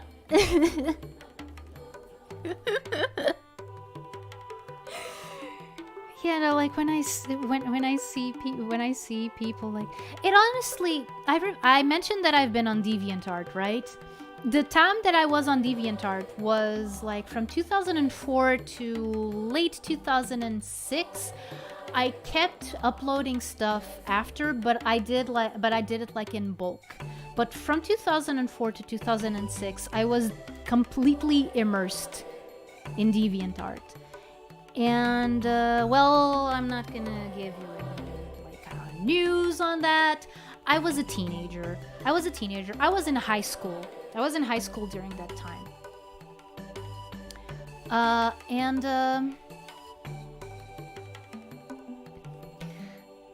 And a lot of what I see within the VTuber discourse, not so much like the corpo side, Not so much the corpo side, because the corpo side, you know, it's more professional. People have jobs that they do. This is like their livelihood, right? This is their livelihood, so they have to be serious about it. They have to. It kind of bugs me. Yeah, people go like that, but I'm like, dude, no, corpos kind of give you the sort of best view of what this can be. I mean, obviously, there's bad stuff. There's bad stuff also, but you know, all in all, I think that actually, you know, corpos are pretty good. I mean, I may not agree with some like decisions or whatever, but you know, but it's completely different treating this as like a job. Like treating this as an actual job, it's something that is important to you. Like, it's not only a part of you, as like a part of your professional life, of your career, and you know, just doing it because you want to be famous. Because that's the thing that I see. That's the thing that I see, and that I feel sometimes, you know, my DeviantArt days come back to the forefront.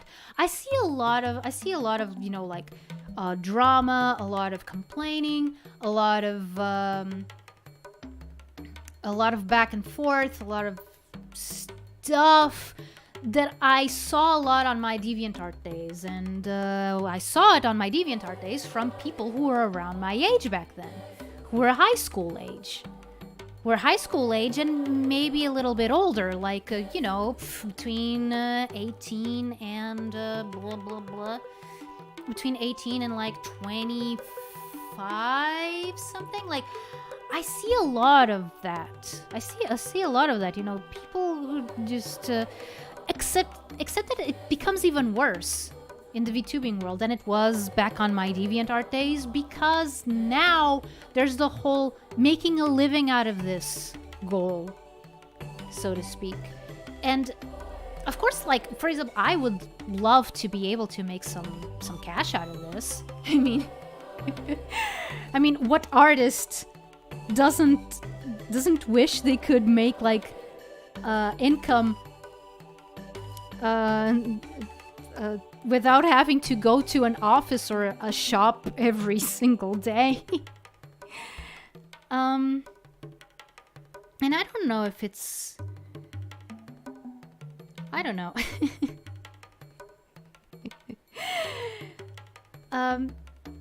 But yeah, that's something that I see a lot.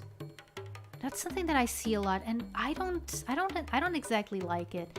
I do feel like a lot of these people are going to look back at what they did during this time and be like, oh man, I was so dumb. Which is why, like, again, I'm kind of a beginner VTuber. So there's some things that I don't really understand what are like standards that people should follow, you know, that people should actually follow, or what is, you know, just stuff that people see other people do and they think that maybe that's a good idea, but you know, everybody's doing it, so I'm gonna do it too. So because I want to get those numbers, I want to become famous. Remember when people tried to become famous on the internet by making a bridge series? Yeah, I remember. Well, the closest I know is a nerdy mouse who was born in the wrong decades, in both bursts. Yeah, I know exactly who you're talking about. Yes. So yeah. But yeah, moving forward, stuff that is going to change.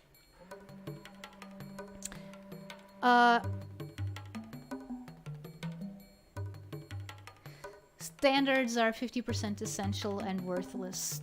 Yes. Yes. Which is why usually now what I do is, okay, I follow a bunch of VTubers that I think maybe I can get along with. But for the most part, like I don't really go for I don't know, like I know that V-tweeters are a thing, and it's kind of annoying because okay, so those are the ones that are really worried about the numbers. But like, you know, if you're a VTuber, what I care about is your content and what you like. Your content, what you do, what you like, what do you like talking about, what makes you tick, you know? That's what I care about. That's what I care about in VTubers. Oh god, the amount of failed abridged series, yes!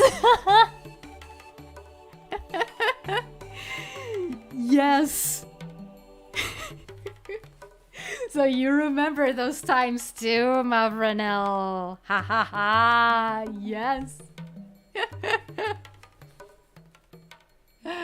Oh, by the way, since I'm talking about, stuff that I've done, yada yada yada, I've done voices for a couple of abridged series, actually.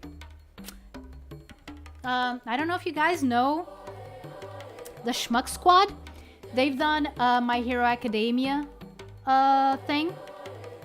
The My Hero Academia bridge series called My Dumb Academia. And I voiced Tsuyu in that. I voiced Tsuyu in that, and one of the members of the Schmuck Squad. Actually, I don't know if he's still with them. I know that they still talk, but he's become kind of busy. One of the let's say former members of the Schmuck Squad, he was doing a Pretty Cure abridged series, Hard Catch Pretty Cure abridged series.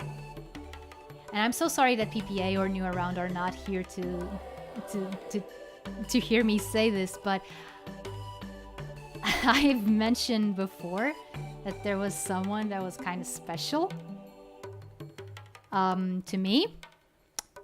Yeah, that's the person. That's the person. It's my brother. My brother is the creator of Hard Catch Abridging. And I've done a couple of voices for that. Namely Dark Pretty Cure and Cure Moonlight and the little fairies, Sheeper and Kofre.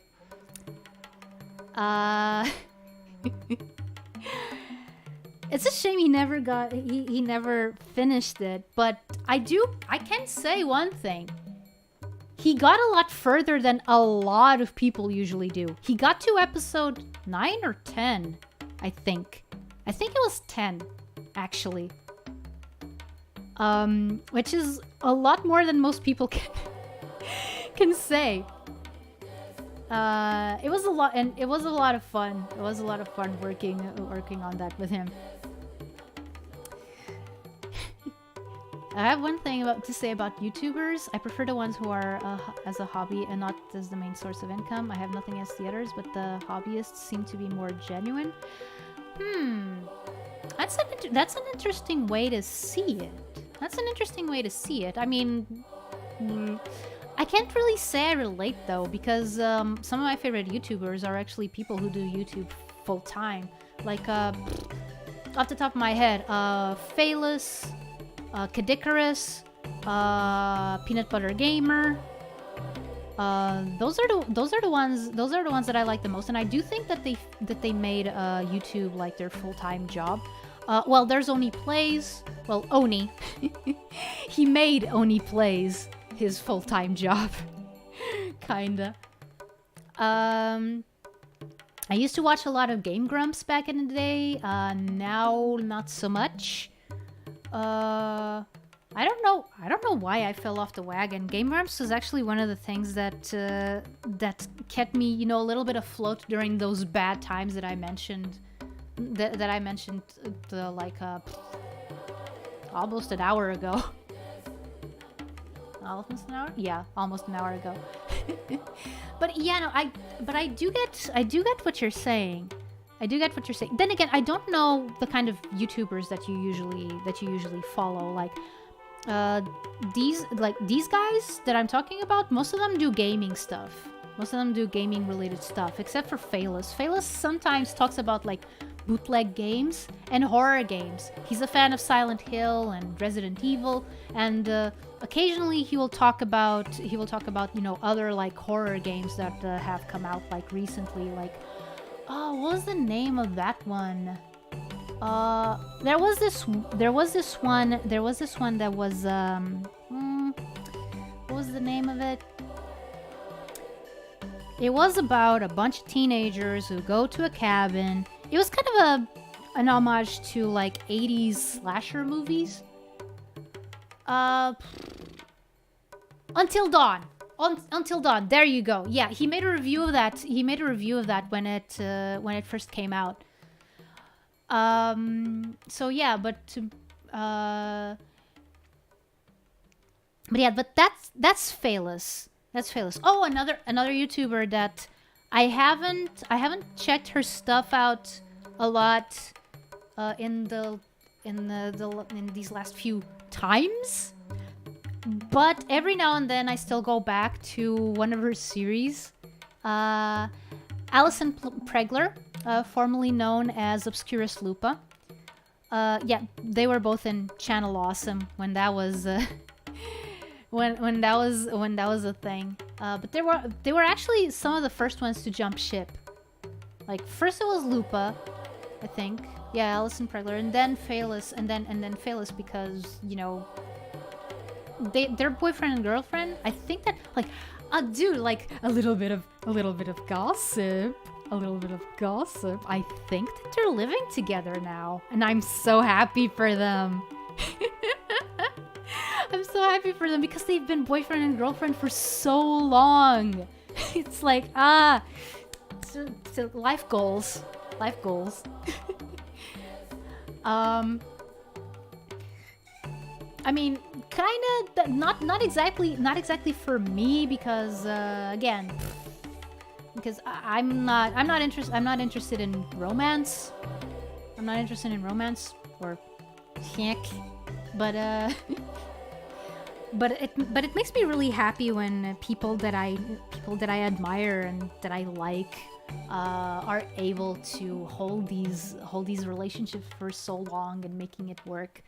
It just warms my cold, dark heart, you know.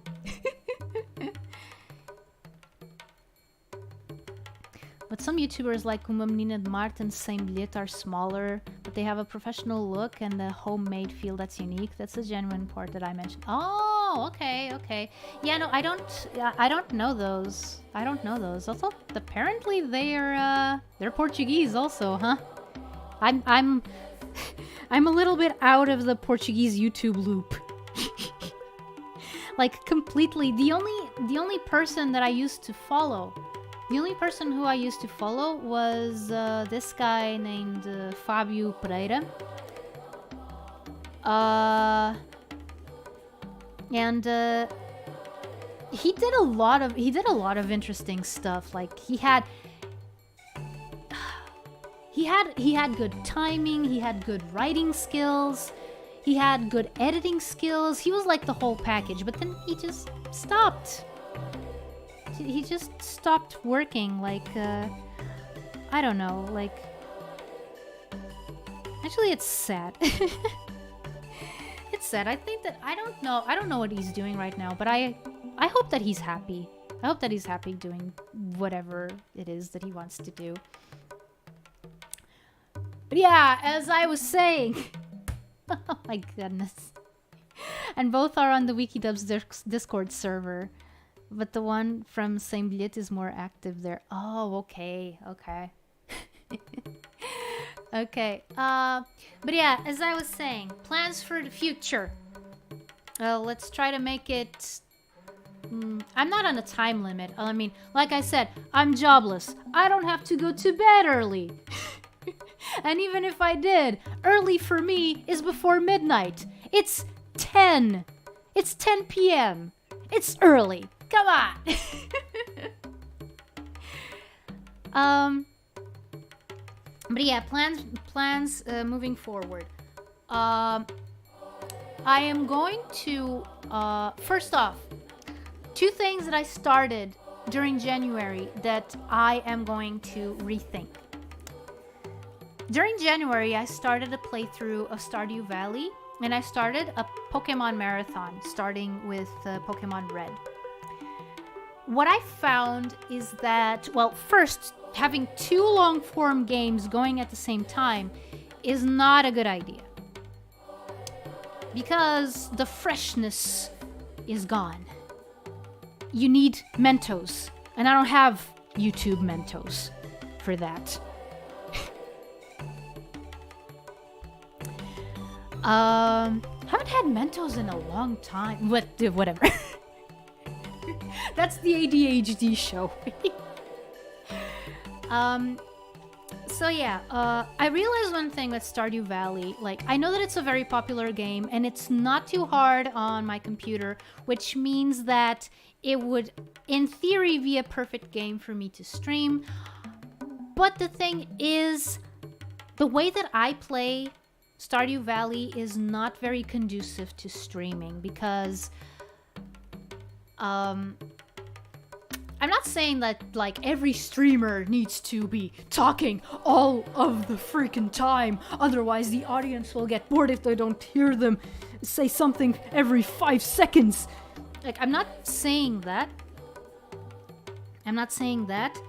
What I am saying is that usually when I play Stardew Valley, it's more like to take things easy and to kind of chill. And streaming it makes me feel like I am not doing that. I mean, Stardew Valley being a chill game is a little bit subjective because it is a game where you have time limits. Like, your days are not numbered in that sense, but they are numbered in that they are super timed. Like, you have to use your time. Oh, my time management. You have to use your time. You have to use your time properly in order to maximize your performance or whatever. And I kind of feel pressured to do that. I don't stream Factorio for the exact same reason. Yeah, so yeah, you get it, right? So yeah, it's it also made me think, like, at one point I wanted to play The Sims on stream. And The Sims is pretty different from Stardew Valley. Like, for one thing, there's a lot that goes on in like menus, and when you're in those menus, you can like pause and do stuff. So yeah, it is a little bit different, but then again, there's another thing, which is I don't trust The Sims. And I mean The Sims 3. I don't have The Sims 4. I know that it's free to play now, but honestly, that scares me more than anything else. But yeah, I have Sims 3, and that's the one that I would play. But I do play with like a lot of mods and a lot of custom content, and I'm a little bit scared that my computer will not be able to take it. Also, there's the whole fact that The Sims 3, at some points, even like just the base game, is a buggy mess. It's a great game. I've poured thousands of hours into it. Some of them accidentally, because I just left the game and Steam just left the game running. Like, it left the launcher running, and the launcher apparently counts as gaming hours. So there's like days and days and days of hours that I haven't actually played because I didn't know that the launcher was on. So, yeah. And also there's the thing, like, when I play The Sims, I do like to make things, you know, tidy. I do like to have my Sims happy. Like, when I see playthroughs of people playing The Sims, and The Sims have the plumb bob thing, yellow, orange, or red, almost 24/7, I'm like, what are you doing? What are you doing? That is not a happy Sim. That is not a happy Sim. You're gonna kill them. You're gonna kill them with the... Oh my god. But yeah. Yeah, again, maybe Sims, not the best idea. Maybe one day I'll attempt it, but But I'm not sure. And the other thing that I think is not really working, Pokemon.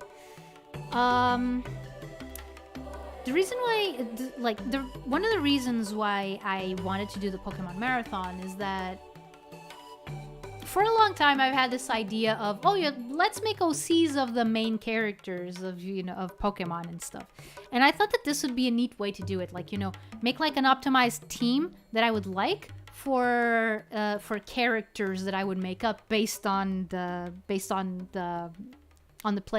playable character. And that was like the base of why I wanted to do the Pokemon Marathon. I wanted to do it like from Red to now Violet. You know, have some fun with that. The problem is the way that I had things structured. The way that I had things structured for the at least from the beginning of the year, was that I was only able to do 2-hour streams. Well, it's not exactly that I wasn't able to do, but it was all that my mind and body could take. And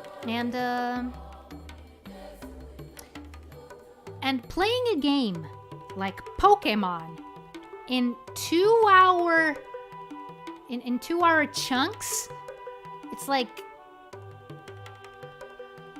I don't have to tell you that it takes forever. Like, you're lucky if you can finish Pokemon Red in a month. with that timer in mind. So I found out, so what I thought was, okay, this is not working. In order to play Pokemon, I either need to do longer streams, or I need to do like large especially like the early games, because there's a lot of grinding. So imagine, like, okay, so what was this Pokemon gaming session? Oh, it was just grinding. Oh, wow, amazing content. Good. You know, like when I started getting like to Mount Moon and stuff, and started seeing how long it was gonna take to get to like even the half point, I was like, oh man, this was a bad idea. Now, so for now, I am going to pause the Pokemon Marathon. Again, another idea behind the Pokemon Marathon was, by the time that I got to like Pokemon Shield, that I would be able to stream from my Switch. Like, that was a goal. That was a goal that I had. But yeah, no, I'm gonna put that on hold. Because honestly, like, I like some parts of those.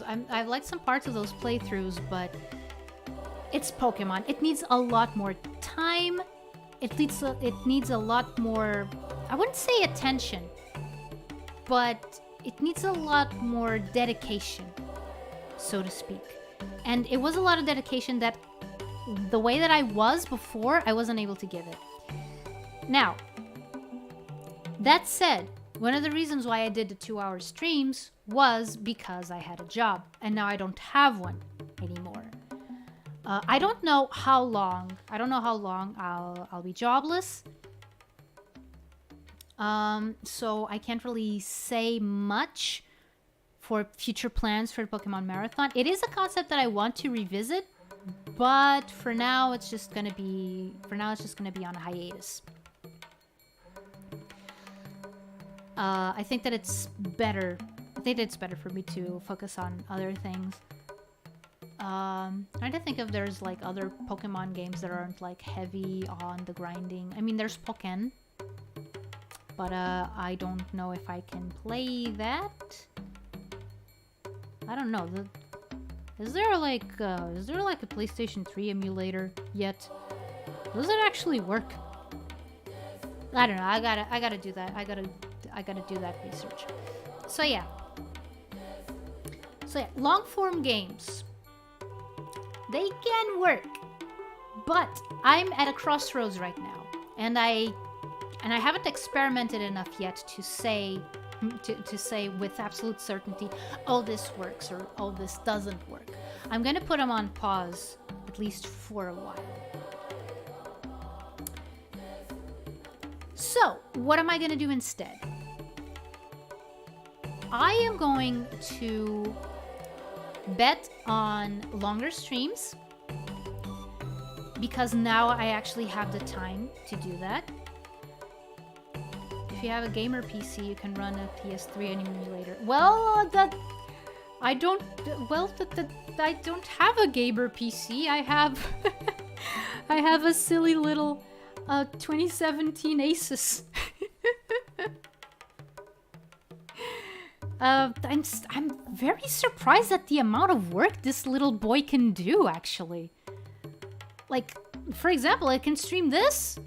It can stream this. Like, and I'm not even like, I'm on Wi-Fi. I'm on Wi-Fi. Like, the router is in the living room. I'm in my bedroom.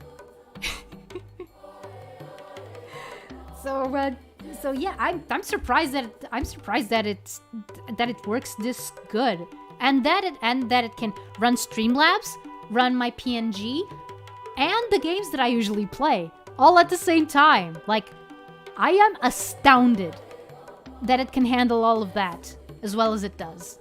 Like, the only time that you can notice that it struggles is with more recent games, like when I tried playing The Mortuary Assistant and when I tried playing Genshin, for example.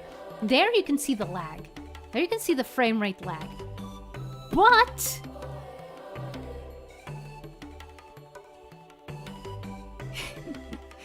just make sure to get the dust out of it one of these days to keep it alive. Yeah, no, I do have to do that. I have to actually get like a screwdriver to be able to at least open the shell. Like, I'm not gonna do anything like inside it, but you know, just give it a little clean, just a little cleaning. Yeah, I do have to do that. But yeah, so longer streams. Another thing that I'm gonna try to do is that most of the time, this is not going to be like a hard rule. This is not going to be a hard rule, especially because I know me, I can't do that forever. I am going to put a little bit more emphasis on showcasing games rather than playing them all the way to completion.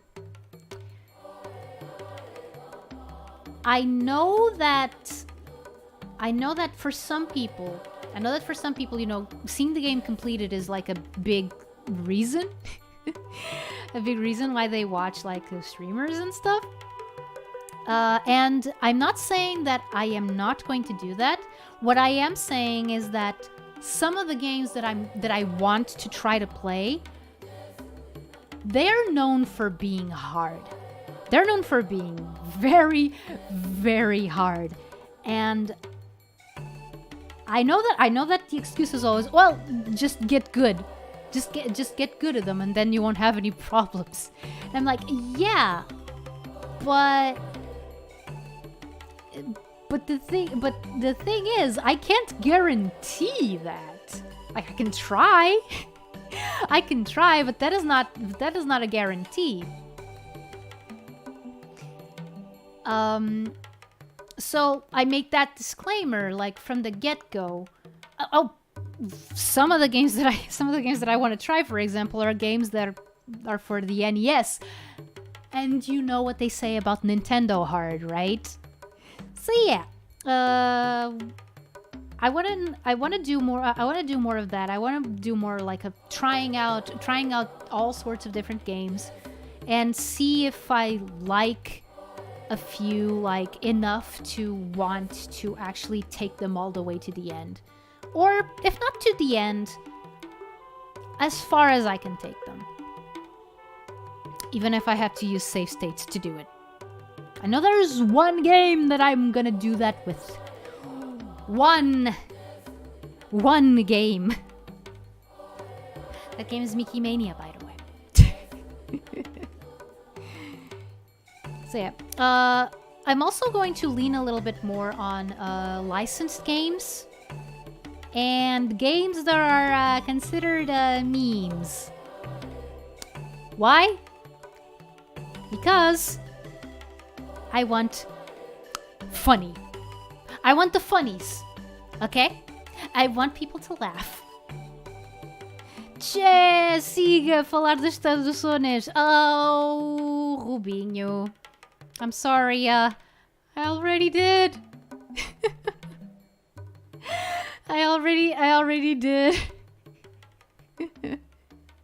But like when the stream is over, you can go back. You can go back and that explains Granddad 7 exactly. You get it.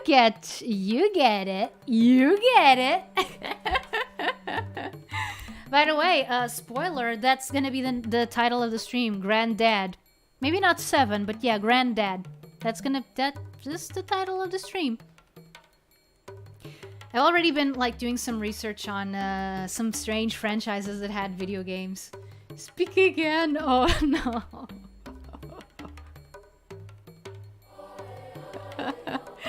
Oh man. No, basically I told Flintstones. I don't remember Joel's exact inflection, but I know what you're talking about.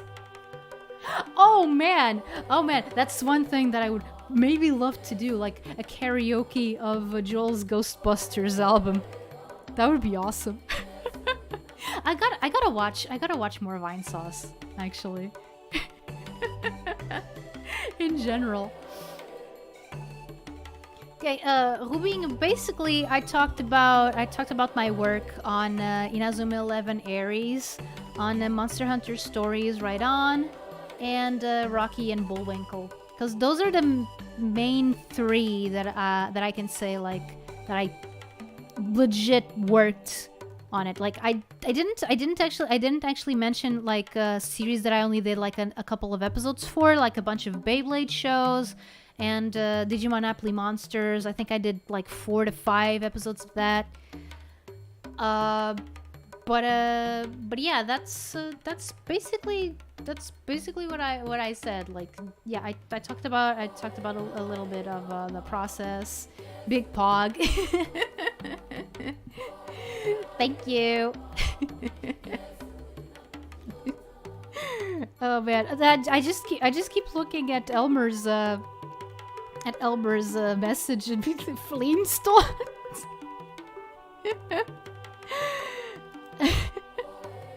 Yeah. Speaking of Granddad, one thing that I am gonna keep doing, like, I was a little bit worried that, you know, emulating games would put me on some kind of, I don't know, blacklist. But here's the thing. Right now, it's the only way that I can guarantee that I can play some games. Voz boa demais, siga fandubs. You're talking about my voice? You're saying that my voice is too good? Well, thank you. That brings a tear to my eye. No, seriously, thank you. But yeah, like, because one thing that has happened is that, okay, so I get the games on Steam, I tried to play the Steam version, and Streamlabs doesn't want to cooperate. It just doesn't see them. It just doesn't capture them. So what do? I fire up an emulator, and then I can actually play the game, because a lot of the games that I try to get from Steam are actually ports of console games. So yeah. So yeah, it's always fun when. Yes, is what I was saying. Thank you. So yeah, so for now, at least until I get like, oh yeah, that's another thing. I'm planning on getting a second monitor so I can control the stream while I'm also playing a game, like, because sometimes you need to do that. Emulators is fine. Just don't say you're emulating. Mind blowing. Well, too late. But yeah, no.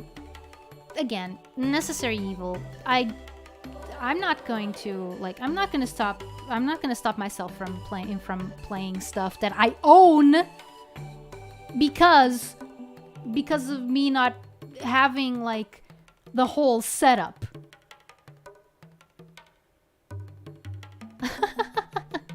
Try not to mention Darkwing Duck Nest game, etc, etc, etc. Yes, I have thought of it. It's on my list. It is on my list. Rest in peace. I hope not. I hope not. Like I was saying, a lot of times it's a matter of being able to showcase and play stuff that I actually own. Because, like, I don't know what that was. I apologize. Because the thing is, if the official route doesn't allow me to stream it, and the unofficial one does, what am I gonna do? So yeah, no, like if it ever comes to a point where I absolutely have to stop emulating because emulating is wrong and stuff, like, I will do it. Like, no questions asked. It's the same situation here with the background. Like, okay, I'll do it until I'm not able to do it. But until I am able, I will. Can't wait for the Mega Man ripoff that Capcom made with the Mega Man engine. Oh, wow.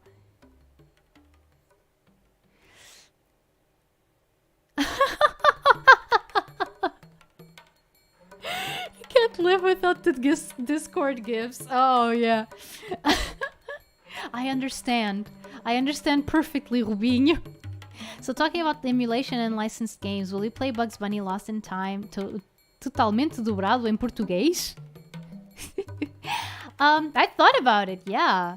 I thought about it, and it is something that I do want to. Like, I still haven't tried it. I'm still not sure how it works. Actually when I was little, I had a few friends that had it, like, on the PC. So I do remember it being played, but that was a long time ago, as you can imagine, so I don't remember a lot of it. But yeah, no, I am going to play. I'm going to play that and a whole bunch of other Looney Tunes games. One that I, for example, want to play, but I'm not sure if it's going to be a lot of fun, because I've seen a playthrough of it. I've seen a playthrough of it on YouTube, which is the Space Jam game. And I am not sure. I'm not sure if it's gonna be good. Screams in português, Catan. yeah. I know that was a very interesting project, which is why, which is one of the reasons why you guys wanted me to play it. So yeah, no, I am going to eventually. Don't worry. Let's see. What do I have? All right. Other things that I want to do. Other things that I want to do as a content creator. I want to do cover songs. I want to sing cover songs. I do have one big problem with that, though, which is I have no idea how to begin. I have no idea who do you talk to to get started get started on that. I also like one thing that I do want to do is bet a bit more on singing classes when I have money for it. When I have money for it, because right now I'm gonna be broke. But yeah. It's just a little bit frustrating, like I see a lot of people, like, you know, they do covers and stuff, and I wanted to do them too because it's something that I wanted to do for a very long time, but I never processed that was what it was. Like, oh, I want to sing songs that already exist, but I didn't know that, you know, that was an actual thing that people did and that they released, like, on the internet and stuff. And I'm like, dude! And I only realized that that is a thing that people do with VTubers, and I'm like, yeah, I want to do that. I want to do that. I want to sing my favorite songs, which are very hard to pinpoint, actually. Every single time that I try to think, oh yeah, I love music. What music do I like? It's just. At least you're not thinking of playing all the Crazy Castle series with Bugs Bunny, Mickey Mouse, Woody Woodpecker, Garfield, and the real Ghostbusters. Ghostbusters. That sounds nasty. I'm not sure. Like, okay, I'm gonna be honest. The only contact I've ever had with the Bugs Bunny in Crazy Castle was through the Angry Video Game Nerd. And I am not sure what precedent that that sets. Let's put it like that.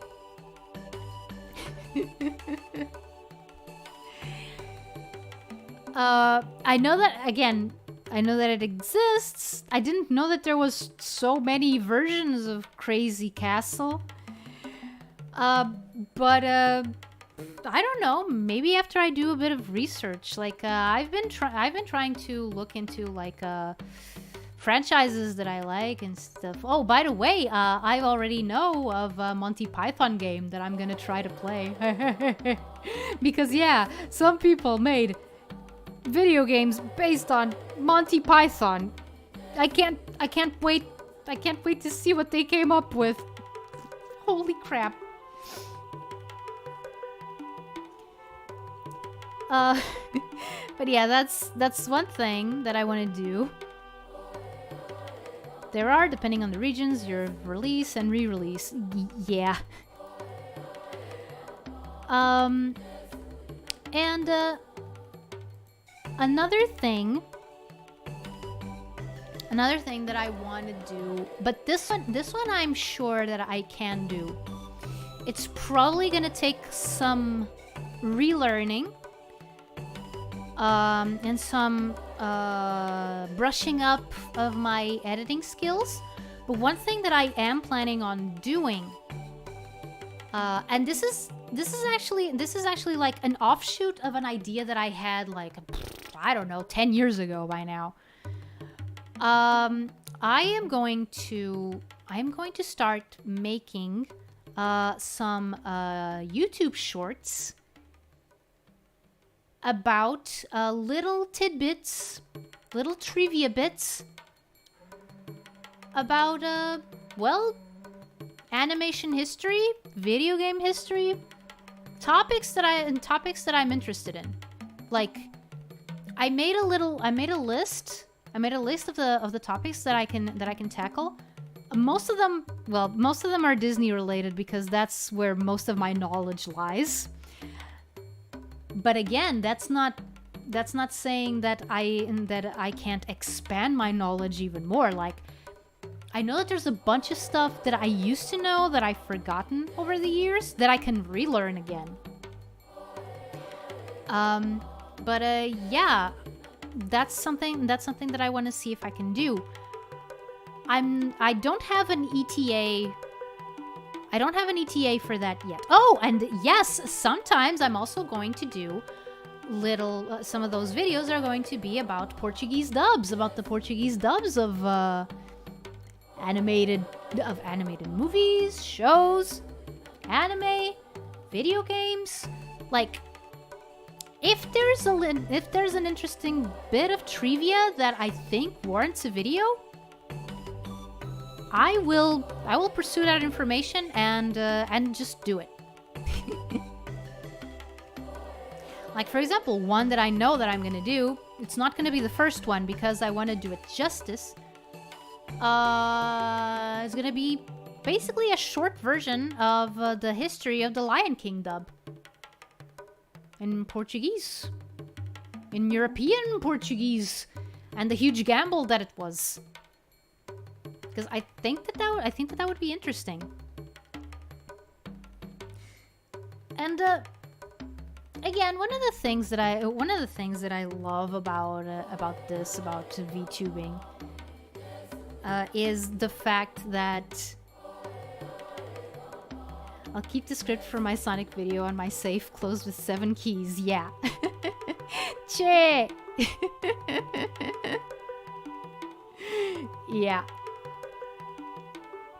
Yeah, one thing that I really like about this whole VTubing thing is, you know, Portuguese padrão. Boom. Boom. That's my best impression of the Vine boom. Yes, it has the moai. No, I'm not.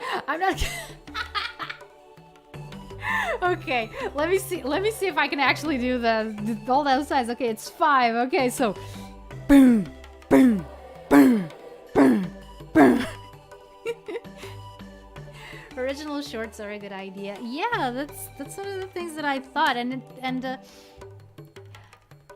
actually, like, Mavranel, you weren't here like before, but one thing that I tried doing, like, again 10 years ago, was I tried to start thinking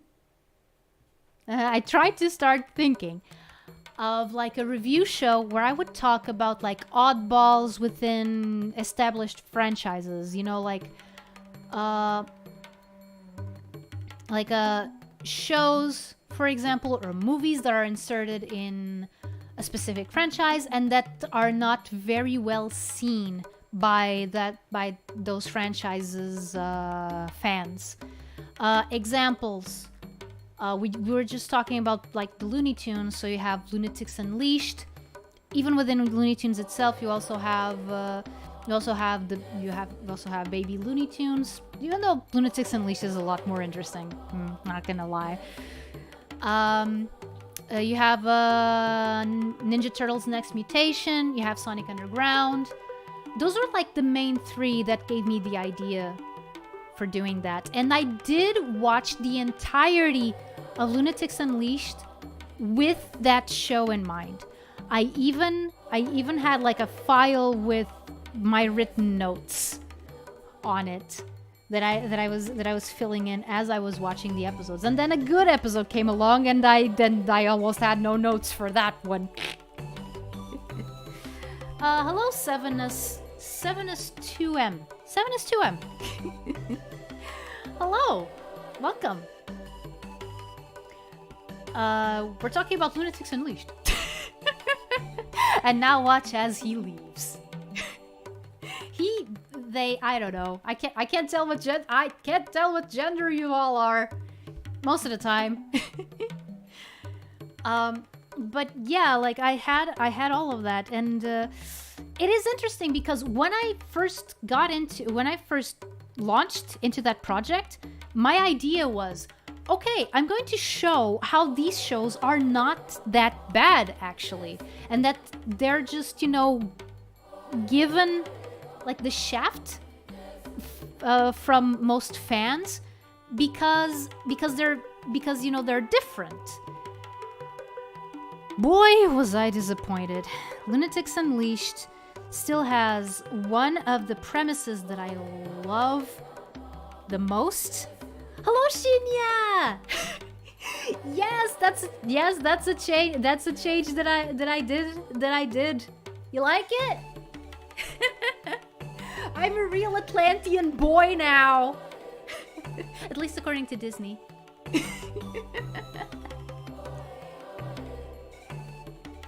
I also have a little detail on my forehead. I don't know if you guys noticed. Yeah.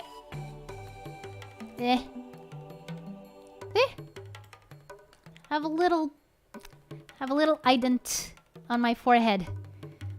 That's the mark of shamanhood.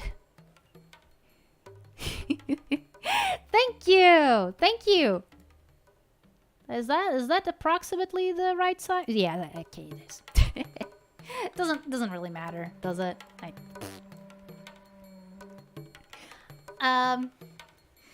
But yeah, like I walked into Lunatics Unleashed with the full intent of defending it to the ends of the earth because I love the premise.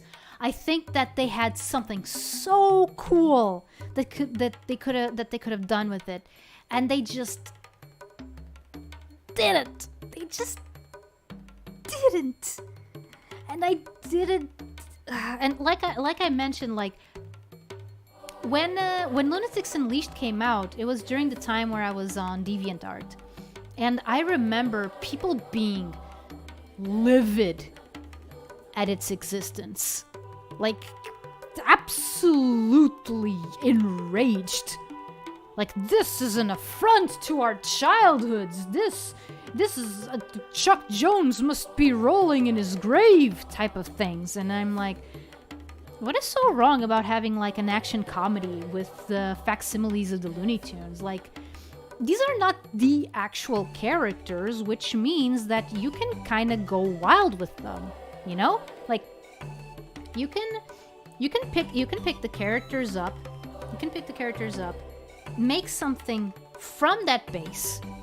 But since they're not the original character, they're only based on the original character, that gives you a lot more freedom. Like, the core of the character is there.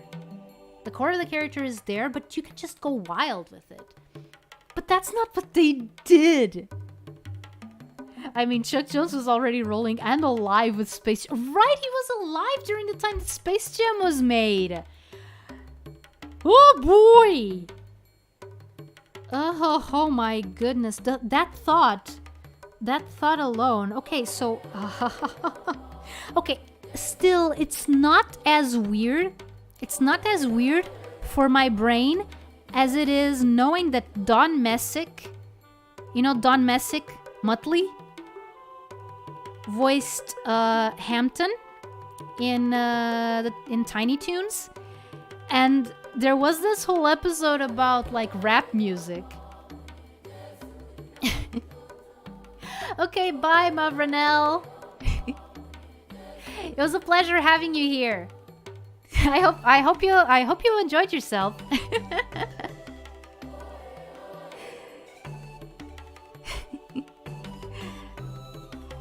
Oh man, it's great. It's great to have new viewers.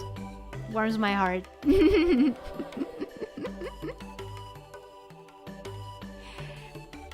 He even did some flash animations for WWE. I think I remember those. I think I remember those. At least, or maybe, am I remembering it wrong? The ones that I saw were like, I don't know, around 2005, 2006. So I'm not sure if it was still him, or maybe I was just late to the party. That's entirely possible. Yeah.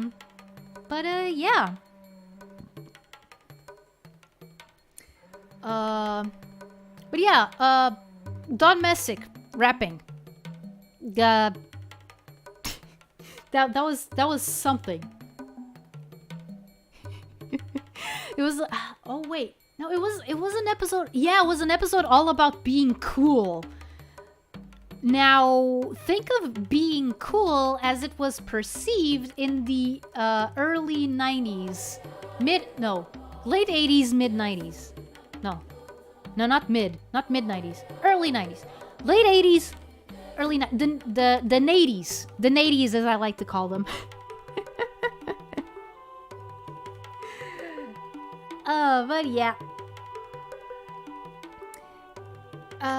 So yeah, this whole shorts dealio that I'm doing is kind of like an extension. It's kind of like an extension of that project. Early to mid 90s. Yeah. Except that the episode in question I think aired in 1990 or 1991. So there's a very good chance that it was actually written and animated in 1989. That era was edgy AF. Yes, it was.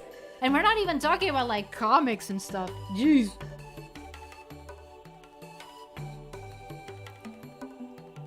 Like, you know, one of my favorite comic book superheroes, Dr. Fate? Edgy the Hedgy. I prefer Owl the Edge.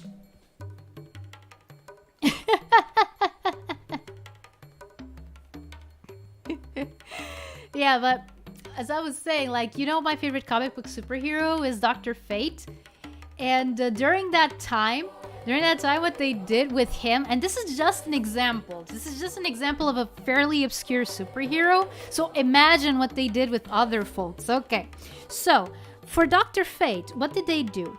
They went like, oh, let's just melt the helmet into a knife and give it to a guy who looks like Lobo's bootleg cousin.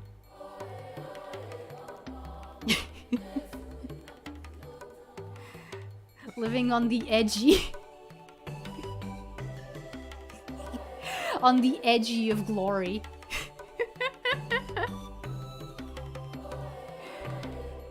Oh man.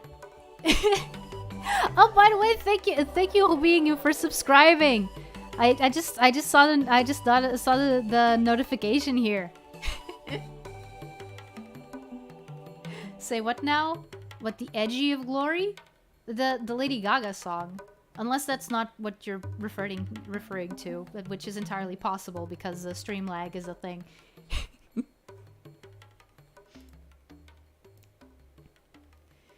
Yeah. Oh man, you know, speaking of Lunatics Unleashed, one day maybe I'm gonna do like an entire stream just going like, see, if I was given the reins to make like a reboot of Lunatics Unleashed, this is what I would do.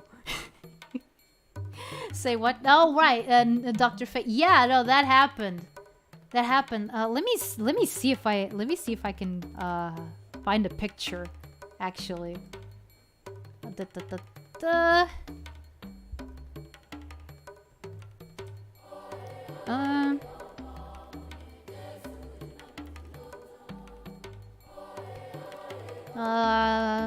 Fate. No, I'm getting results. I'm getting results from like the Fate series. Like, I'm getting like Rin and Saber and what's his name? What's his name? The guy with the white hair. Lancer? Is that his name? Not Berserker, is he? Oh, right. Here it is. Here it is. Just a second. Just a second. Oh, wow. Oh, no. Fuck. Frickety frack. It's a WebP format. Because of course it is! Because of course it's WebP format. Who loves the WebP format? Not me!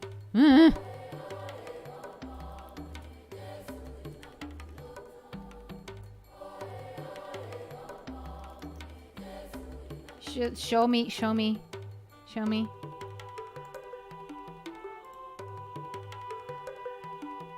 No, that's the wait. No, that was the right thing. Okay.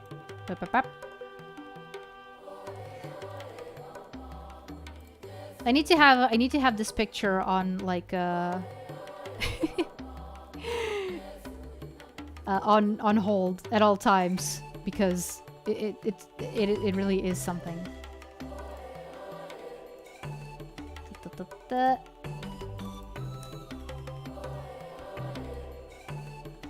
wonder if there's a faster way to do this.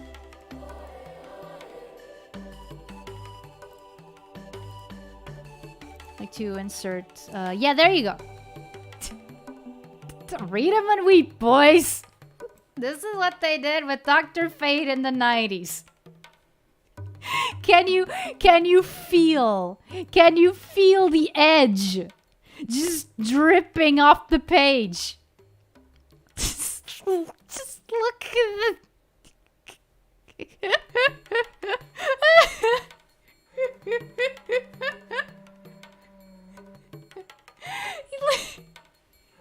He looks like if Wolverine and Shadow had a baby.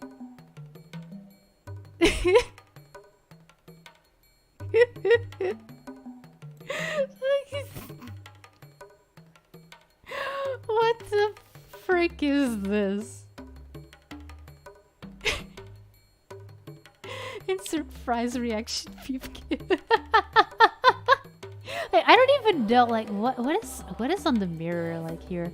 Oh, it's generic demons. Okay, makes sense. Look at this face. Oh man, this run didn't last very long, as you can imagine.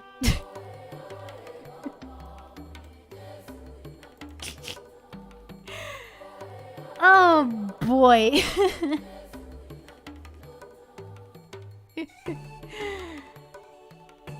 Oh, dude.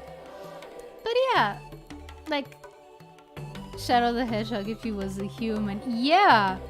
Oh, and important, if he was not a pretty anime boy.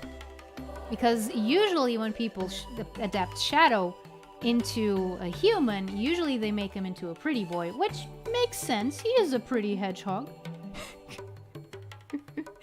But yeah, no, this is him if he was adapted in the 90s. Like straight on. Maybe without the ank. Maybe without the ank on his eye. But yeah.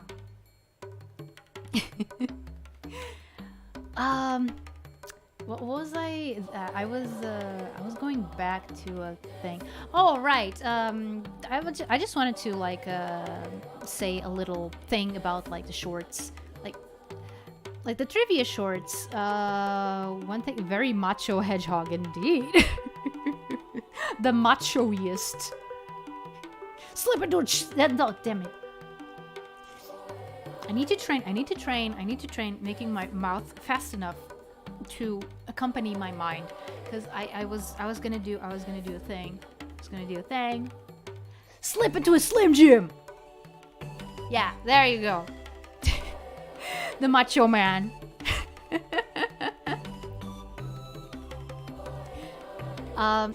But yeah, I was saying like one of the things that I love about like VTubing and the reason why I kind of want to make these shorts, because it's like this. Let's be honest. There's a lot of trivia out there that I'm pretty sure that I am going to repeat, so to speak, with these shorts. There's stuff that some people already know. But again, it's stuff that some people already know, not all of the people. And where else are you gonna get an anime-esque Atlantean boy talking to you about Disney trivia? And that's just one of the topics that I'm gonna talk about. So yeah, I'm kind of going with that novelty, so to speak. Which is honestly, again, one of the reasons why I really like VTubing, and it's something that actually speaks to me, because ever since I was a little kid, I was always kind of like, I always wanted to bring stuff from like different worlds together. Like, I love the contrast. In fact, the whole idea of finding the familiar in the unfamiliar is something that is very fascinating, like, to me.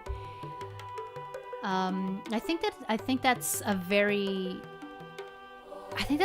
interesting theme, and one that doesn't really get explored a lot. Like, there's a lot of stuff going around about like multiculturalism and stuff like that, but I don't see a lot of people going, you know, really into the nitty-gritty, like, of how the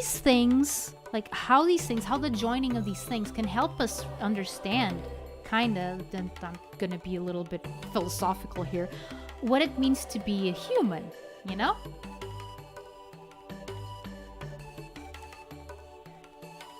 I don't know. It's just something that sometimes I think about.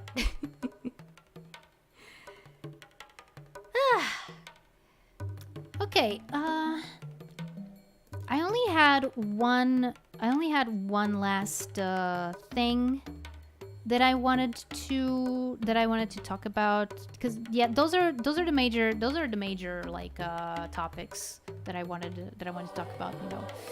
Okay, longer streams, more different-ish games, the shorts, cover songs,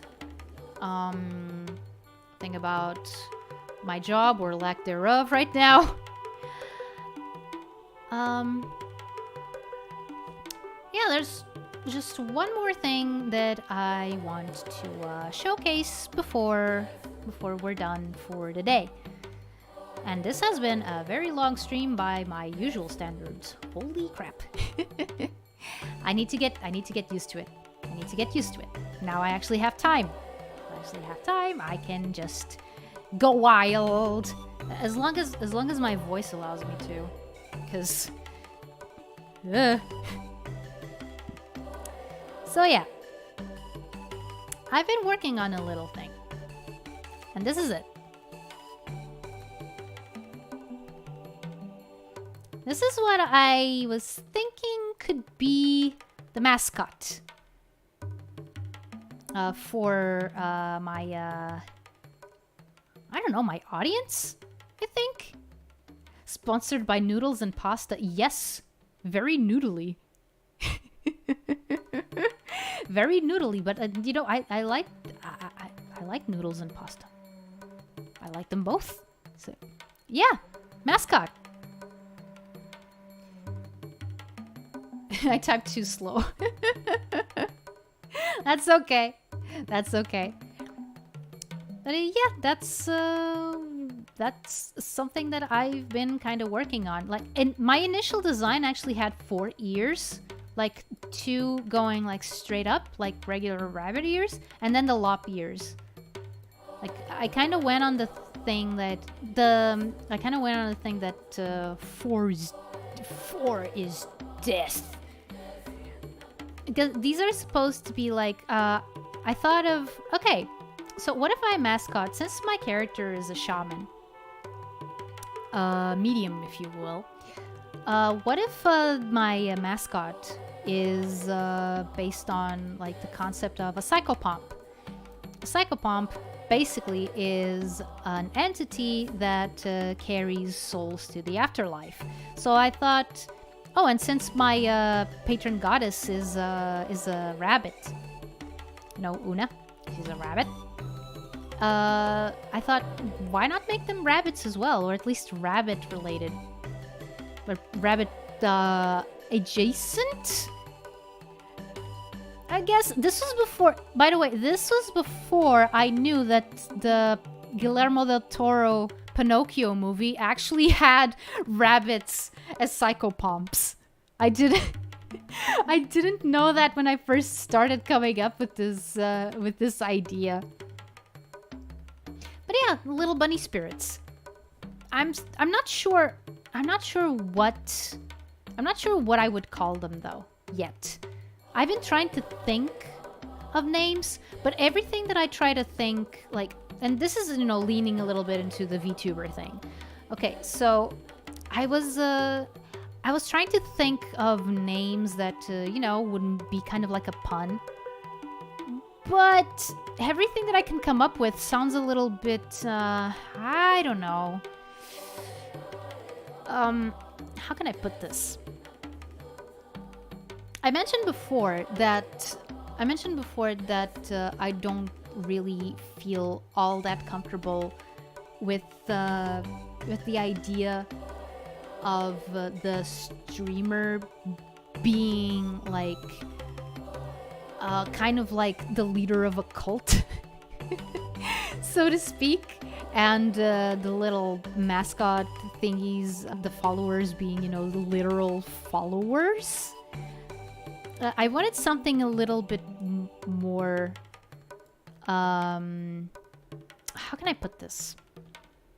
Something a little bit more neutral in that sense.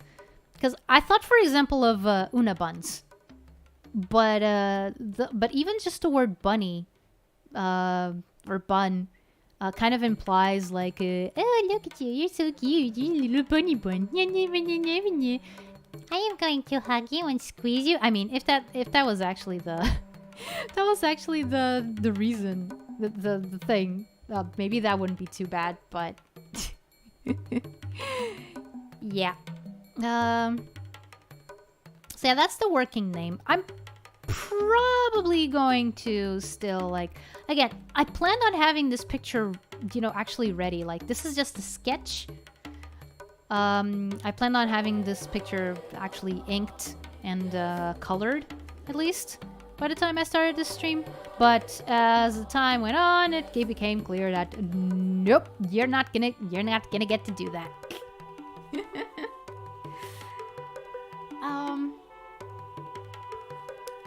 But yeah, we'll see.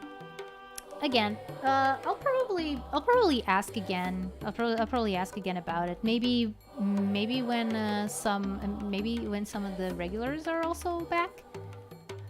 About what name should this little critter have? You know, if he's supposed to represent the chat.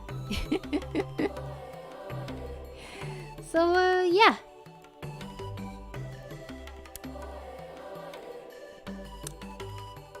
So yeah, guys, I guess that's it for today. I talked a lot. I mean, I knew I was going to. But, you know. You know what? It feels good to be back.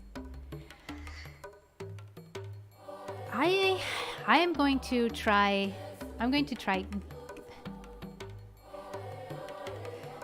I thought I was gonna miss your stream. Time to mimir. Yes, it's time to go to sleeps.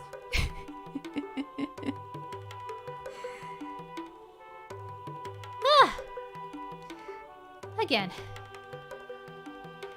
good to be back. Oh, William. I thought you left. That's okay. Again, I usually say lurkers are more than welcome. Lurkers are more than welcome here. I'm a lurker in a lot of streams too. A lot of times because Sometimes writing on the streams kind of gives me anxiety. Everything will work well now from now on. Yes, yes, I am sure. I am sure it will. I was lurking and listening. Promise. Again, that's okay. That's perfectly fine. Oh man. All right, guys. Man, I appreciate you so much, and again, thank you for giving me the chance to be able to do this. I said it before, and I'll say it again. I love being here. I love being here. I love being Kairi, and I love being able to talk about these things with you guys. So yeah, I guess I better wrap it up for now. Oh, and one thing that I didn't know if I was gonna have by the time that I came back was like a send-off sentence, and I think I got one. Oh, I forgot to introduce myself with my usual. Oh no, I forgot to say the uhelile, which is which basically means hello there. But yeah, I got an equivalent, but to say see you soon, which is ekaze. So yeah, again, thank you guys for coming. Whether you're watching this live or the VOD, you're always appreciated. General Kenobi. Your presence is always appreciated. I love you guys. And I'm gonna sign off now. Thank you so much. And let's try that sentence. Ekaze! That went well. Okay, bye!